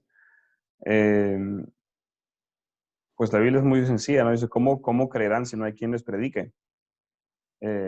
Y sanar es algo excelente, es algo maravilloso ver que Dios puede usar a cualquier discípulo para obrar de una manera sobrenatural. Es fenomenal. hace más algo en nosotros que, que en los incrédulos. Muchas veces nos despierta más a nosotros que a ellos. Sí, sí, sí, así es. Pero el punto es que un milagro abre el corazón, ¿no? Le da una inyección de fe. Pero la fe, si no tiene palabras, si no hay un mensaje, esa fe se queda ahí. Y se queda más en la fe en ti que en Jesús. La fe de que Antonio puede sanar gente, más de que, oye, soy un pecador perdido y necesito que alguien me salve. Mi problema no es mi corazón con un infarto o el dolor del cuello, mi problema es que estoy yéndome al infierno. Sí, sí, sí, es verdad. Claro, sanar no está nunca mal. Jesús sanó a muchos a los que no les predicó, porque era hacer el bien, y hacer el bien nunca está mal. Sanar no es obligatorio tampoco para evangelizar, porque no solo podemos evangelizar enfermos, tenemos que evangelizar a todos los que estén dispuestos a Claro, escucharnos. así es, así es. La pregunta ahí es ¿cómo evangelizas? ¿Por dónde empiezas? ¿No? ¿Qué es lo que vas a decir? ¿Cuál es el mensaje que quieres transmitir? Porque tiene que haber un mensaje. Si no das el mensaje, milagros van a ser buenos en el sentido de que demuestras el poder del reino, pero más allá de eso, las personas no se van a salvar porque las sanaste. Ahora, las personas empiezan, tienes que ubicar un poquito en dónde están en su conocimiento o en su comprensión de Dios. Y si son personas que están abiertas a la verdad o personas que no les interesa la verdad, tienen su forma de pensar y no quieren salir de ahí. ¿No? Hay gente que tiene todos tienen una opinión, ¿no? Toda persona siempre tiene una opinión de algo, pero hay gente que está dispuesta a aprender más o a descubrir verdades más profundas, y hay gente que está cerrada de que, bueno, eso es lo que me enseñó mi abuelita y aquí me quedo, de aquí no me saca nadie. Y les dirás lo que les digas, ahí están plantados. ¿No? Entonces hay que ver, son personas abiertas, son personas cerradas. Si están abiertas, ¿qué entienden ellos del Evangelio y cuál es el mensaje que quieres dar? Porque el mensaje del Evangelio es muy simple. 1 Corintios 15. Y léanlo ustedes. 1 Corintios 15, del 1 al 7. Este es el Evangelio que yo les di, que Cristo vino a la tierra, se hizo carne, nació de una mujer, vivió entre nosotros, fue crucificado, fue enterrado, después de 3 días resucitó, y hay muchísimos testigos de eso, y cumplió cientos de profecías. Ese es el mensaje del Evangelio, las buenas noticias. El Evangelio son buenas noticias. ¿Cuáles son las buenas noticias? Que el rey ganó la batalla. El evangelista, igual Jesús tomó un montón de términos de los griegos. El evangelista era la persona que cuando el ejército ganaba la guerra, el rey mandaba al evangelista a la ciudad a dar las buenas nuevas, ¿no? Y llegaba a la ciudad y decía, bueno, ganamos la guerra. Y no, abrían las murallas y había fiesta. Ese era el evangelista, ¿no? En el Antiguo Testamento está el evangelista ahí, ¿no? Qué preciosos son los pies de los que van a anunciar las buenas noticias. Es ese, el evangelista. Y el evangelio se volvió, eso es lo que es el mensaje que él llevaba, el buen mensaje. Entonces, las buenas noticias que damos nosotros al mundo es que el rey ganó. Estamos en un territorio rebelde, la tierra está bajo el gobierno del Satanás, pero el rey ya ganó la batalla y está en camino. Cualquier rato regresa y lo destituye a Satanás y implanta en su reino. Y demostramos el poder de ese reino a través de milagros. Se puede, no tiene que ser, pero se puede demostrar ese poder. Jesús no hizo ningún milagro con la samaritana en el pozo. No la sanó, nada. Le profetizó, sabía su vida. Entonces, el mensaje del Evangelio tiene que ser bien concreto y saber en qué nos enfocamos. No podemos hablar del matrimonio y de la Navidad. Tenemos que centrarnos en una cosa. Dios es bueno, la gente es mala. Hasta la persona más buena es pecadora, culpable. Entonces tenemos que saber cómo llevar ese mensaje para que algunos no se dan cuenta de que son malos. Mucha gente piensa que son buenas personas. Y se quejan, ay, mira, no es que mi marido, mi suegra, no, etcétera. Es culpa, ¿no? El político, el terrorista, la mafia, el cartel. Ya, ellos tienen su culpa, sí, pero ellos también son pecadores, ellos también mienten, ellos también roban, ellos también engañan, ellos también exageran, calumnian, desean sexualmente a otras personas que no deben. Ante Dios estamos todos fritos y hay que saber cómo llevar ese mensaje. Y podemos hablar de evangelismo en otra ocasión, pero tienes que ver ese momento en el que la persona se da cuenta, caray, ok, ya, hay gente mala en el mundo, sí, hay guerras, pestes, ya, sí, pero yo también pertenezco a ese grupo de malos. Ante Dios, yo estoy tan condenado como ellos están condenados. Caray, necesito un Salvador. Y eso es lo que tú ves a Pedro. Cuando Pedro habla en Hechos 2, Él no les dice, hermanos, Cristo los ama. Él les dice, ustedes crucificaron a aquel que Dios les había prometido, pero Dios lo ha exaltado y lo ha hecho Señor y Cristo. Él los confrontó, él le dijo, ustedes lo han matado, ustedes son culpables. Ustedes que se golpean el pecho, ustedes son los primeros que van a ser condenados. Y fue que la gente se compungieron de corazón, es como que, ay, ¿qué hemos hecho? Y vinieron a Pedro desesperados, pero Pedro, ¿y entonces, ¿y ahora qué hacemos? Pues tiene que haber ese momento en el que el pecador llega a esa conclusión de que se desespera, de que dice, caray, estoy perdido. ¿Qué hago, Antonio? ¿Qué hago? Tiene que llegar ese momento. Y no es la ruta no es la misma para todos, porque algunos están, por ejemplo, muy quebrantados por su pecado y no hace falta meter el dedo en la herida porque saben que su pecado los ha destrozado. Ellos hay que darles en realidad amor, perdón, esperanza. Y hay los que están totalmente ciegos a su condición y se creen que pues está muy bien porque su vida está bien y tienen casa, carro y pues todo está bien. Y ellos hay que ponerles el dedo en la herida y decir, oye, tú no estás bien. Tú eres un sepulcro blanqueado o no sé, ¿no? Depende de dónde estén. Si son muy orgullosos, hay que quebrantarlos. Si son muy quebrados, hay que pegarlos. Depende de dónde están. Pero lo que tienen que entender ellos es que Dios es santo, de que Él ha ganado la batalla y de que tanto como Él perdona, Él también castiga. Y de que ellos están en el lado, que les toca el castigo, no el perdón. Cuando ellos llegan a ese punto de desesperación, que se dan cuenta, caramba, estoy en problemas. En realidad, soy enemigo de Dios. Ahí viene el mensaje de esperanza. Cuando entienden el problema, ahí le dices, mira, Jesús pagó por todo esto. Y te arrepientes y te bautizas. Dios va a perdonar tus pecados, va a lavar tus pecados, tu registro, tu código, ¿cómo se llama esto? Tu archivo de la policía, digamos, con todos tus crímenes, va a quedar borrado. Pero tienes que permanecer fiel hasta el final. Y ahí viene la parte de discipulado. Entonces yo no bautizo, por ejemplo, a nadie que no está dispuesto a ser discipulado. Oh, sí. Oh. ¿Sí? Porque si no, ¿para qué? Pues, ¿qué quieren? Sí. Quieren el regalo de Navidad, pero no quieren nada más que eso, ¿no? Quieren comer el pavo, pero no lo quieren cocinar. Oh. Entonces, y claro, al final hay muchas veces que en momentos dicen que sí y después se desaparecen. Bueno, cosa de ellos, ¿no? No es una garantía tampoco, pero al menos es algo claro. Entonces, el mensaje debe ser ese. Y a veces no puedes dar el mensaje en el mismo momento de la sanidad. Tienes que esperar y entablar una relación con ellos para que empiecen a abrirse a ti y confíen en ti. A veces queremos ir muy rápido, ¿no? En una sola conversación queremos que se sanen, se conviertan, se bauticen, reciban el Espíritu, sean discipulados en 5 minutos. O sea, no se puede. ¿No? Y a Jesús le tomó años, no creo que lo hagamos más rápido que él. Una pregunta, Fabián. Bueno, a lo mejor, no sé. Mira, yo vi en los videos del hermano Torben, tello equivocado, no sé, cuando la gente sana, luego la lleva a sanar, ¿es correcto que alguien que le diga? Depende quién es la persona. El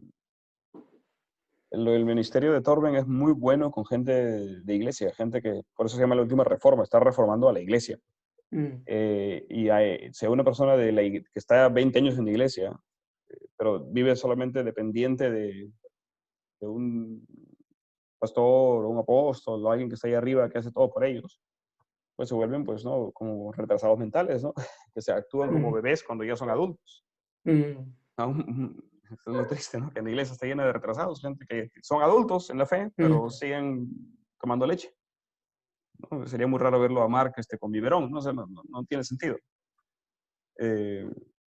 Entonces, lo que hace Torben es que les demuestra a personas, pues, ¿no? Que están en esa situación, dice, vamos y te enseño que Dios te va a usar a ti, tanto como es a mí.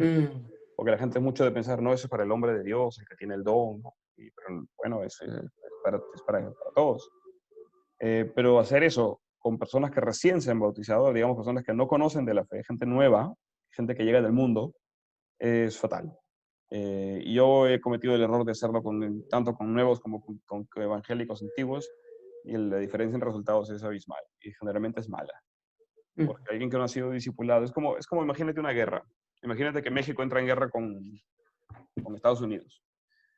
Y invaden, sorry Mark, this is an example, ¿eh? Y llega Mark Sheets ahí con su rifle, ¿no? Invadiendo. Y viene el ejército, ¿no? Invadiendo México con sus armas y entran a ocupar la ciudad. Y viene el ejército mexicano, no tienen soldados y tocan la puerta de tu casa. Y en tu casa estás tú con tu mujer, con tu suegra y tu tía y tus hijos y 2 nietos. Y bueno, dice, acá hay ¿cuántas personas hay en esta casa? Somos 10. Acá hay 10 AK-47, todos con un arma y 100 municiones. Buena suerte. Imagínate, la abuelita, ¿qué va a hacer con el AK-47? Con un rifle de guerra. La abuelita se dispara y se le rompe el hombro, ¿no? O sea, se va a decir, yo soy un fracaso, yo no sirvo para esto. Por mi culpa se van a morir todos aquí. El niño, el muchachito, agarra el rifle y empieza a matar a todos porque le parece un juguete. ¡Ah, qué bonito! Todos muertos. El único que va a ser capaz de sacar provecho del arma va a ser la gente que tiene madurez, que tiene condiciones físicas correctas y que tiene el entrenamiento correcto.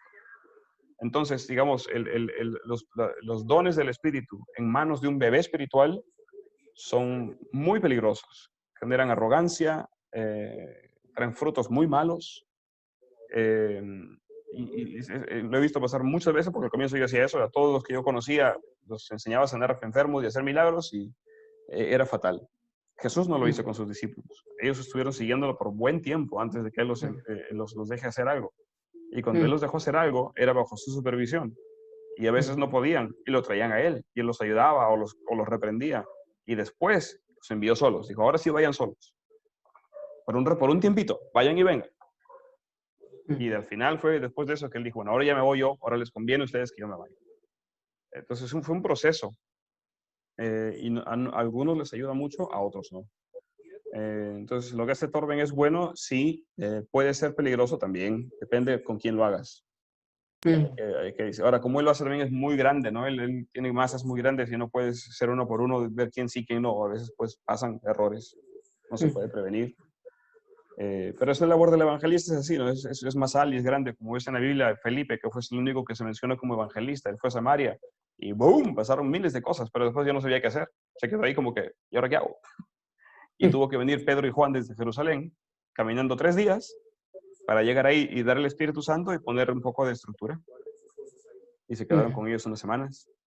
Y esa es la labor conjunta. Necesitamos todos los diferentes ministerios, desde el evangelista, el profeta, el apóstol, tienen que combinarse para formar la obra local. Y cuando está establecida la obra local, se quedan ahí los profetas, los maestros y los pastores, que son los que van a... Esos roles son los que acaban siendo algunos de ellos ancianos y ayudan a la obra local. Oh, gracias. Hay muchas preguntas, pero yo quisiera que los demás compañeros, si hay otra ocasión, porque cuando tú hablas de eso, luego surgen preguntas. Más preguntas. Y ya no quiero. Sí, se va y luego, por ejemplo, bueno, si tú mencionas que las iglesias son en casas, en pequeños hogares, bueno, si se supone que cada iglesia tiene su quinto ministerio, quíntuple, ¿nacen de los poquitos o cómo es eso? En la Biblia no se menciona que cada iglesia tenga los 5 ministerios. Es más, es solamente un versículo que menciona 5 ministerios, es Efesios 4:11. Pero 1 Corintios 12 también habla de más ministerios que 5. Y los mezcla con los dones que es una sopa de todo. No quiere decir para mí que tenga que haber 5. Aunque siempre se ven los 5, pero no se ven los 5 en una casa, se ven los 5 en una comunidad. Aquí, por ejemplo, donde somos nosotros, gloria a Dios que tenemos 80 personas en las casas. Son grupitos de 6, de 5, pero muchos grupitos. Y no vemos a los 5 ministerios en cada casa, pero sí en la iglesia. Entonces, en toda la comunidad de la ciudad hay, y uno puede notar, y ahora otra cosa es que si ves a alguien que es profeta o que tiene el don de profecía, no quiere decir que sea profeta. Tanto como el que tiene el don de evangelista, no quiere decir que sea evangelista. Por ejemplo, hay personas que tienen claramente el don de evangelista, saben muy bien presentar las cosas, saben muy bien tener contacto con la gente, saben muy bien explicar las cosas. No quiere decir que conozcan la verdad. Todavía no saben cuál es el verdadero evangelio. A veces dicen tonterías. Entonces, tienen el don, pero hay que ser entrenados. Los profetas que no tienen visiones, sueños, revelaciones, pero no disciernen cuál es de su carne, cuál es su imaginación, cuál es Dios. Y te lanzan todo en una, ¿verdad? Y después uno está como, uy, caramba, hay que separar el fideo del arroz, ¿no? Es toda una... Porque todavía no han sido entrenados. Tienen el don, pero tienen que ser discipulados. Y hay profetas que ya son profetas, porque pues ya no solamente saben profetizar, saben discernir, y saben cuándo abrir su boca, y saben cuándo no. Y saben, ¿no? Es algo muy bonito cuando se va formando. y cuando formándose equipos de profetas, equipos de evangelistas, y empiezan a entrenarse entre ellos. Es muy bonito, es impresionante, es una cosa bellísima y ver cómo empiezan a operar juntos. Aquí recién estamos empezando a ese nivel, en una red en España están ya con muchos años en eso y es muy bonito. Que a veces es muy gracioso porque llega, por ejemplo, una familia, me acuerdo una vez me contaron, llegó una señora que tenía un hijo con autismo, el otro era ciego, y la señora era divorciada. Y llegan pues con problemas porque uno de los hijos estaba manifestando de modo, una cosa así muy extrema. Y el apóstol era como que ya, vamos a la casa y la convertimos y bautizamos a los hijos y la mamá y los sanamos y a los vecinos y va a ser un testimonio que no sé cuántos. El pastor estaba como, Dios mío, ¿quién va a discipular a esta gente? ¿Quién va a discipular a un niño ciego? ¿Cómo vamos? ¿Quién tiene? Estaban todos ocupados. No tenemos a ningún discipulador libre que se encargue de ellos, ¿no? Y estaban como, que vamos, que no, que sí, que no. Entre los dos peleaban y al final, bueno, fueron y cuando fueron estaban orando, ¿no? Queriendo sacar cualquier bicho, no salía nada, estaban todos allá atascados, estaban horas y no había ningún progreso. Y llaman a los profetas y dicen, oye, acá estamos aquí, no pasa nada. Y el profeta dice, bueno, vamos a orar. Y los llama y dice, bueno, miren, hay un cuadro arriba de un sillón allá que tiene unos gatos, denle la vuelta atrás, eso hay un hechizo que ha hecho una brujería que hizo la señora. Y verdad, había un cuadro, le dan la vuelta, había una cosa ahí, le sacan, reprenden, fueron liberados. Es una cosa como que, wow, ¿no? O sea, cómo van diferentes funciones, ¿no? Los diferentes dones pueden unirse y colaborar para el bien común. Pero no es algo que se ve en cada casita, ¿no? No hablamos de iglesia, de casas iglesias, hablamos de la iglesia que se reúne por las casas. Cuando tú ves a Pablo despidiéndose de la carta a los romanos, en Romanos 16, Sí. él dice, saludos a la iglesia que se junta en la casa de Priscila y Aquila, que se junta en la casa de... Entonces todos somos iglesia, pero nos juntamos en diferentes grupos. Entonces una casa no es una iglesia, es parte de la iglesia. Ok. Gracias, ya no quiero. Disculpa por... No, tranquilo, para eso estamos aquí. Oscar, dime. Yo quería solo decir una punta acerca de lo que estaban hablando, y es que el ministerio quíntuple mencionado en Efesios, Pablo dice que son dones ministeriales. Hay dones espirituales, dones ministeriales, entonces son más dones que posiciones jerárquicas, son cosas que la gente manifiesta dadas por Dios, que es natural que la gente empiece a sentir, yo tengo como una sensibilidad espiritual al profetizar o lo apostólico, y de hecho hay varias personas que tienen lo normal diferentes, o sea, varios dones ministeriales a la vez, pero son dones, no son posiciones a establecer o algo así, sino también son dones dados por el Espíritu Santo. Y eso era. Cierto, Oscar, muchas gracias. Son funciones, como tú dices, Oscar, el profeta, el evangelista, el maestro, el pastor, no eran necesariamente ancianos o diáconos. Los ancianos y los diáconos eran los que estaban a cargo de las cosas, de servir en esa función que le llamaríamos hoy día más o menos liderazgo. Pero el hecho de que un profeta sea profeta no quería decir que él tuviera autoridad de ningún tipo sobre nadie. Bueno, nadie, ni los ancianos tenían autoridad sobre la gente, solo cuidaban al rebaño. Pero son funciones, y en realidad ese texto de Efesios habla más, para mí, en mi visión habla de 6, no de 5, porque dice Dios ha dado, ¿no? Apóstoles, profetas, evangelistas, pastores y maestros, para equipar a los santos. Entonces hay una gran masa, la mayoría de gente está en ese número 6, los santos, la gran masa, y esos 5 están al servicio de los santos. Esos 5 usan sus dones, como lo explicaba Oscar, esa función que tienen para que los santos estén más establecidos, o crezcan en su lugar, encuentren su espacio en el cuerpo de Cristo. Y bueno, pues por ahí va la cosa. Hay mucho que decir al respecto, pero es algo que más pasa, como dijo, Jesús establece eso en el momento adecuado. Javier. Y bueno, desde Lima, Perú, saludo para todos.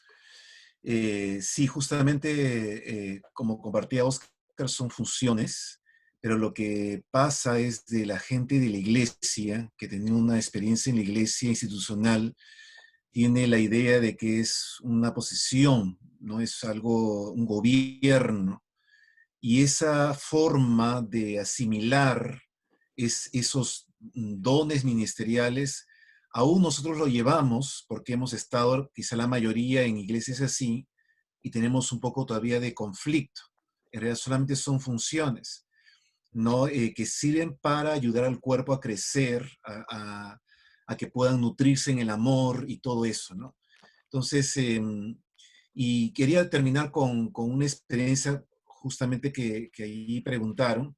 No todas las manifestaciones sobrenaturales llevan a las personas realmente a un arrepentimiento, a una conversión. Dios en su infinita misericordia puede manifestarse y puede alcanzar a una persona, pero no significa que sea alguien que esté con ese deseo de poder ser un seguidor de Jesús. En el caso concreto de la iglesia que pastorea, porque usted es una pequeña iglesia, y Fabián lo sabe, cuando vino aquí el 2017 a Lima para entrenarnos, había un chico de 21 años que estaba atormentado por demonios y en plena calle se manifestó el demonio. Y él me decía, está detrás de usted, me está diciendo que no le crea lo que yo le estaba diciendo. Y bueno, el chico se había metido en cosas ocultistas por un tema ahí, pero al final la lucha era muy fuerte porque él en las noches terminaba rasguñado y moreteado porque los demonios lo atormentaban. Entonces, él sintió el poder de Dios, él no pudo al principio hacer la oración, ¿no? De botar eso que había hecho, ese pacto con Satanás. Finalmente lo hizo, pero no fue a la iglesia inmediatamente. Fue después de unos meses porque se accidentó la pierna y el Señor le habló, así, literalmente. Fue porque el Señor le habló que no vaya por tal calle porque ahí estaban sus amigotes, ¿no? De las drogas, tanta cosa, y se encontró con una hermana de la iglesia y fue a la iglesia. Después de muchos meses, ¿no? Y escuchó la voz de Dios, pero no estaba queriendo realmente seguir a Jesús porque está en una relación con una novia y él sabía que esa relación no era la correcta, que Dios no la aprobaba, pero él quería estar ahí. Entonces, no necesariamente todas las personas que reciben algo de parte de Dios todavía están listas para poder ser un discípulo del Señor. Y eso depende mucho del que, es en este caso nosotros, que podamos discernir, ¿no? Para no insistir y perder el tiempo con personas que realmente no están todavía listas para eso. Él nos va a guiar, es un aprendizaje, en realidad es en el camino que uno aprende. Fabián nos da como una instrucción o bueno, directrices, pero en realidad va a ser nuestra propia experiencia, ¿no? Y creo que lo que dice Fabián, por favor, danos el primer paso, ¿no? Entonces, el primer paso es esto. Lo hacemos en, no sé, un mes y medio, nos reunimos y a ver qué pasó. Y así nos vas contando, ¿no? Para ir avanzando poco a poco, ¿no? Eso sería mi parte, Fabián. Gracias, Javier. Fabián. Sí. Aquí, Matías. No, solo quería, como estaba pensando en volver a este modelo de Jesús que hablabas del discipulado, como se me hace interesante esta analogía de cómo tener un discípulo es como crear un hijo, ¿no? Como tener hijos. Y personalmente para mí es muy interesante eso porque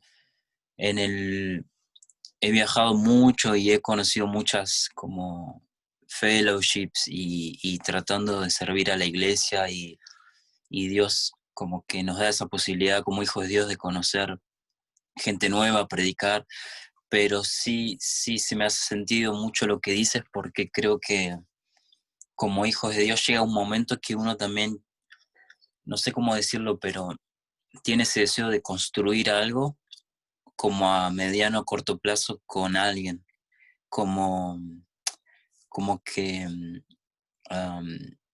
aunque tú puedas servir a otros y compartir a otros de forma quizá esporádica, no termina incluso a ti como de completarte, no sé cómo explicarlo, pero así como uno en lo físico tiene ese deseo de construir una familia en algún momento, como que yo me he dado cuenta de eso, que Dios pone en uno ese deseo de decir, como de construir algo a largo plazo, ¿sí? Como es solo un comentario, pero se me vino esta imagen cuando hablabas de eso, ¿no? Muy buena analogía, en realidad. Llega ese momento, en realidad, en el que uno tiene ese deseo de formar algo estable. A mí siempre me hacen mucho eco las palabras de Pablo cuando él escribe a los Corintios, creo que es 1 de Corintios 3 o 4, por ahí. Y él les dice, no, ustedes podrán tener 10,000 maestros, Ajá. pero tienen solo un padre. Y ese padre soy yo. Si yo los concebí en Cristo, ustedes son mi apostolado. ¿No? Y siempre uso este ejemplo, yo no sé nadar. Floto, ¿no? Me defiendo, pero no soy un nadador.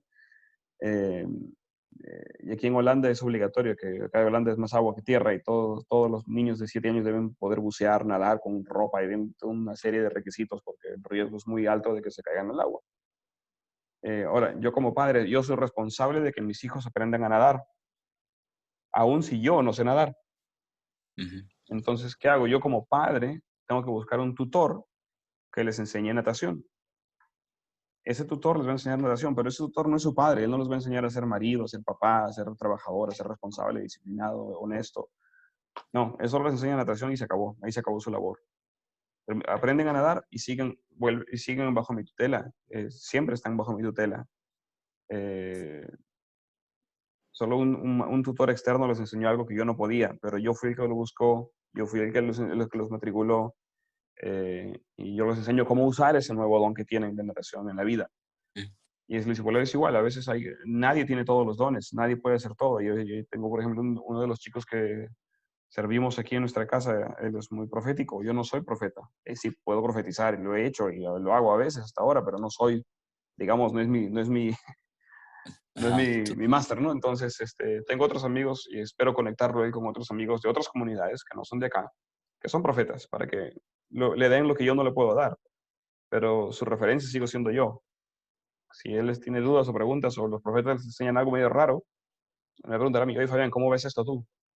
Porque una vez tuvimos aquí una reunión con un señor que anda más un poquito más en la profecía que yo, y hicimos juntos un tipo de práctica para escuchar a Dios, y bueno, al final estuvo bonito, él se fue, y cuando se fue el señor, este chico me llamó aparte y me dijo, Fabián, ¿te pareció bien lo que hizo él? Y dije, bueno, tengo mis dudas. Y me dijo, yo también, la verdad, mira, felizmente me lo dice. Y empezamos a hablar de eso. Porque aún cuando viene un externo que puede ser un mentor o un tutor, su padre, digámoslo así, el que lo está criando en el evangelio, sigo siendo yo. ¿Me entiendes? Entonces, eso es lo bonito de la pluralidad del cuerpo de Cristo, pero también la responsabilidad de que uno dice, no, yo he bautizado cientos de personas y quizás miles, no lo sé. Pero llega un punto en el que el Señor me dijo, bueno, ya para, ¿no? Y mire lo que estás haciendo, mire qué es lo que queda. Y después de años de haber estado con muchos, empecé a contactar a varios de ellos y estaban todos sufriendo, no sabían qué hacer. De hecho, son 85. Y se me dijo, hay que discipular. Y ahí empecé a averiguar qué es esto, cómo se hace el discipulado. Y porque no tenía idea. Había estado de evangelista, ¿no? Predicando y bautizando y sanando y no había estado discipulando a nadie. El Señor me llevó por una experiencia muy bonita, que me llevó a Estambul, un amigo, una invitación medio rara. Y fuimos a Turquía en un hotelito y en una conferencia. No me gustan muy las conferencias, pero por mi amigo lo dice, bueno, vamos, te apoyo. Y fuimos para allá y en la conferencia habían solo 60 personas y hablaban de cosas que no entendía nada, no entendía ni jota, estaba todo en inglés, pero o sea, no entendía los términos, ¿no? Hablaban de primos, hablaban de todo tipo de cosas raras. Y yo, ¿de qué están hablando? Y en el almuerzo les pregunto, oye, pero esto no era una conferencia bíblica. Me dicen, pero no, ¿qué pasa? Le digo, pues están hablando de primos. Me di cuenta que todo era lenguaje codificado. Claro.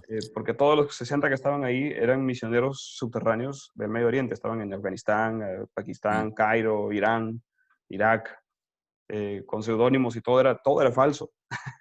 Y para en vez de decir musulmán, decían los primos. En vez de decir Biblia, usaban otro, todo era código. Y es como que se me prendió la chispita. Y el tipo que estaba dando la conferencia, un americano de Washington State, tenía 65 años y él dijo que en los últimos 25 años de su vida, él había plantado 20,000 iglesias caseras. y solo contaba las iglesias que estaban haciendo discípulos. Las que estaban estancadas no las contaba. Y él lo contaba con lágrimas en sus ojos porque en sus iglesias había mártires, había gente que había sido asesinada por su fe en Indonesia. Y él nunca se imaginó que él pudiera ser capaz de ver 20.000 hacedores de discípulos, ¿no? 20.000 iglesias en multiplicación. Y él dijo como que, ¡wow! Y él dijo, Wow. solo cuento la gente que está haciendo discípulos, no cuento los bautizados, cuento los que están discipulando. Me dijo, Wow. ¿y tú? Y yo digo, me sentí un cachorro, dije, apártate de mí. Esos son la misma gente que ha hecho esta película de Sheep Among Wolves, Ovejas Sí. entre Lobos. Ajá, sí la vi. Sí, pues muy buena, es de la Y, iglesia en Irán, cómo está y creciendo la iglesia. Oscar Vera y su amigo Alejandro tradujeron al español pidiendo permiso a los autores de esta segunda parte para traducirlo al español. Si pueden compartir el link en español por aquí sería genial. Yeah. Oh, sí, gracias. Lo quisiéramos ver. Sí. Sería genial. Esos movimientos que están, hablamos de gente, de musulmanes, hindúes, budistas, gente que no tiene antecedentes cristianos, que están convirtiéndose, no hablamos de cientos, hablamos de millones Ajá. en India, Indonesia. Sí, algo que me sorprendió de ahí, quizás para otra reunión, pero sí que ellos, o por lo menos lo que vi en la película, que ellos dicen que disipulan incluso a inconversos, si no mal entendí, como que les enseñan y en el camino, como me pareció muy loco eso, muy extraño. Sí. Entonces, miren, eso es lo que me gustaría enseñarles, pero viendo pasito a pasito. Es lo que usamos aquí, es lo que se usa, tenemos redes amigas en España, hemos plantado una red que está empezando en Noruega, otra en Eslovenia y da fruto, funciona porque es el modelo de Jesús, así es que no hay vuelta que darle, funciona, es lo que él hizo. Y lo primero que me gustaría enseñarles es a encontrar el primer discípulo, evangelizar de la manera correcta, evangelismo en las calles y evangelismo en las redes, que es muy diferente, no hablo de Facebook, sino hablo en las redes de amigos, evangelizar colegas, primos, familia, amigos, es muy diferente que evangelizar extraños y se hace de maneras distintas. Entonces me gustaría en una próxima sesión compartir eso y luego de haber compartido eso, compartir cómo escogemos a quién vamos a discipular. De esas personas que rescatemos, de esas acciones, de repente nos toma un mes o dos encontrar a los primeros, cómo escoger a quién vamos a discipular. Eso sería lo que en una próxima sesión lo que me gustaría compartir con ustedes. Amén. Y bueno, pues yo termino aquí. Si alguno de ustedes, yo me imagino, tienen cosas que hacer, tengan la libertad de salir de la reunión. Yo paro aquí la grabación, pero podemos, si tienen más preguntas ustedes, si quieren convertir un poquito más, me quedo aquí en línea para los que lo deseen. Y pues bueno, ya con Mark estaremos coordinando a ver si tendremos algo, él compartirá con ustedes para ver si podemos poner alguna fecha para los que quieran seguir y podemos ya hablar de lo que les dije, ¿no? Evangelismo en las calles, en evangelismo en redes sociales de la vida real y escoger al primer discípulo. Serían lo próximo que me gustaría compartir con ustedes. Ya mandamos el link. Despido, Fabián. Ajá. Sí. Tengo justamente un curso y hasta las 8 de la noche, así que hice espacio porque esto es más interesante. Pero tengo curso. Así que me despido. Dios les bendiga. Gracias gracias Fabián por tu tiempo. Nos vemos entonces. Gracias. Un gusto, Javier. Una pregunta, Fabián. Bueno, mi papá está aquí de visita por Estados Unidos y él también, pues él es pastor y le hemos compartido acerca de esto y él conoce si no muchas iglesias, pero en la Ciudad de México bastantes. Yeah. Y algunos lo invitan a compartir porque así, ¿verdad? Se mueven las iglesias. Entonces, cuando vino él aquí, le empecé a compartir, también otro de mis hermanos le han empezado a compartir. Entonces, él, porque ha habido el cambio en nosotros, lo ve y ve algo diferente.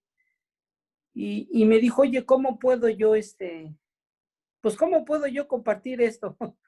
le digo, bueno, pues primero por uno mismo, porque yo no puedo decirle hágale este método, porque realmente yo no tengo un método. Nada más lo que hemos vivido, lo que hemos aprendido, pues es lo que hacemos, hasta donde, gracias a Dios, Dios nos está llevando. Pero él incluso ha platicado en algunas iglesias ya de esto, y yo estoy orando a Dios porque pues han sido iglesias que yo llegué a conocer, pero que realmente no hay fruto, o sea, no hay nada. Y en el anhelo de uno, ¿verdad? Lo que uno pues siente es también poder transmitir lo que uno siente, porque ahora sí, desgraciadamente yo viví un evangelio muerto, por decirlo allá, que no tenía nada de vida. Y bueno, mi papá me dijo, oye, ¿cómo le hago? ¿Qué hago? O sea, yo le he dado, pero no creas, cuando lo oyes por primera vez, como que, ¿qué es esto? ¿De qué se trata? O cosas así, porque pues estamos acostumbrados a una iglesia, como tú comentas, un pastor alguien habla y todos escuchan y que todos caminen bien y hasta ahí, ¿no? Aunque realmente las personas pues están viviendo en lo mismo. Bueno, no sé hasta qué punto, ¿verdad? Tú ahora sí, si se pudieran conectarlos allá o darles tu información, yo no sé, para que ellos... Hay gente que se presta, hay gente que no sé, ¿verdad? Porque ahora sí un pastor de la Ciudad de México es una iglesia, son grandes las iglesias son grandes en la Ciudad de México. Entonces, dice, oye, como le comentamos a mi papá, él comentó también de lo que Dios está haciendo, de cómo formar discípulos. Oye, queremos ese método, ¿cómo le hacen? ¿Cómo es eso? Porque hemos testificado, hemos hablado y ellos también se ve que ahora sí hay hambre de saber. Bueno, te digo un par de cosas antes de derivarnos a otros temas. Sí. Cuando trato generalmente con gente de iglesia, hablando, ¿no?, de gente que vive el evangelismo, el evangélico tradicional, y yo nunca les hablo en contra de la iglesia. Nunca hago eso, porque no es, bueno, para comenzar no conozco su iglesia, y hay que respetar también lo que Dios hizo a través de esa iglesia, ¿no? O sea, sabemos que las iglesias no son el modelo bíblico, lamentablemente no lo son, pero ha sido una gran ruta desde que Jesús empezó a restaurar su iglesia de lo que fue originalmente a lo que el catolicismo le hizo. Y han sido siglos, ¿no? Poquito a poquito, que cada reformador ha ido trayendo una revelación nueva. Si empezamos a ver lo que hizo Lutero, que solo restauró una cosita. Y después vinieron los bautistas, los anabautistas, que hablaban de bautismo de adultos, y Lutero los perseguía a ellos. Es absurdo, ¿no? Y después vienen los metodistas, y entre ellos, y cada nueva revelación se volvió una denominación que la anterior revelación no perseguía. El ser humano está loco. En lugar de agregar o no quitar lo malo y agregar lo nuevo, se volvía pues una cosa de partidos políticos. Y de ahí han salido las cientos de denominaciones. Todas las denominaciones tienen gran parte de razón y gran parte de error. Todas. Y todos, ustedes y yo también tenemos muchas cosas que estoy seguro que de aquí a 2 años diremos, mira, yo pensaba que era así y no lo era. ¿No? Porque vamos avanzando, vamos creciendo. Entonces yo yo al comienzo era muy negativo con las iglesias, lo reconozco, era muy amargado, no amargado, pero como había estado bien metido en ese mundo, podía desmenuzar muy bien los errores y hacerles ver, ¿no? Pero yo, por ejemplo, aprendí, cuando empecé a discipular, me di cuenta que en las iglesias son hermanos, son parte del reino. No todos, claro. Y hay iglesias que sí están totalmente totalmente en otro canal. Pero si hablamos de la mayoría de iglesias normales, hay muchísimos hermanos allá adentro. Y no podemos ¿no?, maldecir algo que Dios ha hecho. Claro que hay deformidades y claro que hay abusos y hay herejías, las hay. Y no podemos negarlas tampoco si es que tenemos oportunidad de mencionarlas para edificar, pues lo hacemos. Pero esas iglesias en su época fueron una reforma. En su época eran ellos los perseguidos. En su época, seguro tu papá cuando era joven, era como que la gente se escandalizaba, ¿pero qué estás haciendo? ¿Por qué estás loco? ¿No? Y él era el reformador. Ahora es él el tradicional, y ahora somos nosotros los reformadores, ¿no? Va avanzando. Y con este chico que les mencionaba hace un rato, que es el medio profeta, o un profeta en desarrollo, él era líder de alabanza con su esposa en una iglesia evangélica fuerte de acá de mi ciudad. Una larga historia, pero acabamos discipulándonos. Nunca dije ni pío, ni a favor ni en contra de la iglesia. Ellos contaban, mira que el domingo hablamos, bacán, perfecto. Era como que me contaran que jugaron un partido de fútbol, como que fueron un club de fútbol. Ah, metiste gol. Ah, qué bien. Excelente. Bueno, vamos a estudiar la palabra. Y yo dejaba que Dios les hable. Y estudiando la Biblia, ellos solitos, Dios les mostró a través de la palabra lo que era ser iglesia. Les mostró, ok, Eric, nos vemos. Él les mostró qué cosa es discipulado, les mostró cuál es la obra. Y solos, cuando llegamos a Hechos 10, ellos dijeron, ¿sabes qué? Hemos decidido dejar la iglesia porque vemos que la energía que nos cuesta hacer eso, la podríamos invertir en muchas mejores maneras para hacer esto. Y lamentablemente, aunque amamos a la iglesia, no podemos seguir ahí. Y de una manera bastante correcta, salieron de la iglesia, y claro, hay chismes, y claro, hay cosas, pero hasta ahora a veces los invitan a predicar, y cada 6 meses él va y les da una enseñanza sobre lo que él está viviendo, y pues sembrando semillitas. Ahora, cuando hablas con un líder de la iglesia es un poquito diferente, porque los líderes pues están a cargo de un grupo de gente, ¿no? Y ellos quieren más que nada, ¿no?, jalar las riendas. Y para ellos soltar un vacío de, bueno, tengo esto en lo que he trabajado 40 años, y tú me dices que todo está mal, debo tirarlo toda a la basura para hacer ¿qué? Para irme a sanar enfermos a la calle. Nah, no me convence, ¿no? Falta algo ahí. Entonces, yo lo que haría con alguien, si fuera un líder, es más que nada incentivarlos y motivarlos a ser discípulos. No que paren la iglesia y que cierren el local. No, eso es su trabajo y es hasta quizás su llamado. Dios los puso allí por alguna razón. Que sea Dios el que les diga si deben seguir o no. Pero todo pastor o líder de un movimiento, lo que sea, puede hacer discípulos. Que haga uno. Y le enseñaría que es ser un discípulo. Y que haga uno, o que haga 2, que haga 3. Que vayan a su casa, que lo conozcan no como el pastor Pancho Gómez, no, lo conozcan como Francisco, el vecino, y que se sienten a la mesa, que vean cómo cría a sus hijos, que vean cómo trata a su mujer, que vean cómo maneja el dinero, que vean cómo trabaja, que vean cómo ora, que lo vean cómo evangeliza, que vean su vida diaria y que digan, caray, este tipo sabe algo que yo no sé, está más cerca de Dios que yo, y que solitos deben de esa relación de, oye, ¿me podrías ayudar? Quiero acercarme más a Dios, enséñame lo que sabes, ¿no? Y ahí viene, en hacer un discípulo, el discipulador aprende muchísimo. Yo aprendí toneladas con el primer discípulo que hice. Lo tengo, hasta ahora está por aquí. Ya no lo discipulo, ya está él haciendo sus discípulos y todo, pero tenemos una relación muy linda. Pero la clave es esa. No nos distraigamos corrigiendo ministerios o diciéndole a gente que ha trabajado toda su vida en levantar algo que Dios les puso en el corazón a hacer y a decirles que lo tiren a la basura. Dejémoslo ahí. Si Dios no quiere, Dios se los puede decir. Enfocémonos en equiparles con lo que les falta. Enfócate solamente en enseñarles a ser discípulos. Ahora, si tú no sabes cómo ser discípulo, no le digas nada. Dile, bueno, estoy descubriendo esto, descubrámoslo juntos. Sí. Gracias. Bueno, hermanos, ya aquí es medianoche. Si es que ya... Oye, hermano. La cama llama. De antemano, gracias por el estudio, la enseñanza, y yo creo que tenemos para ponerlo a práctica lo que nos has enseñado, y yo creo que es de bendición para mi vida, es de mucha bendición. Gracias. A ustedes, gracias por su tiempo. Despedirnos, ¿hay otra llamada en la semana que viene o vamos?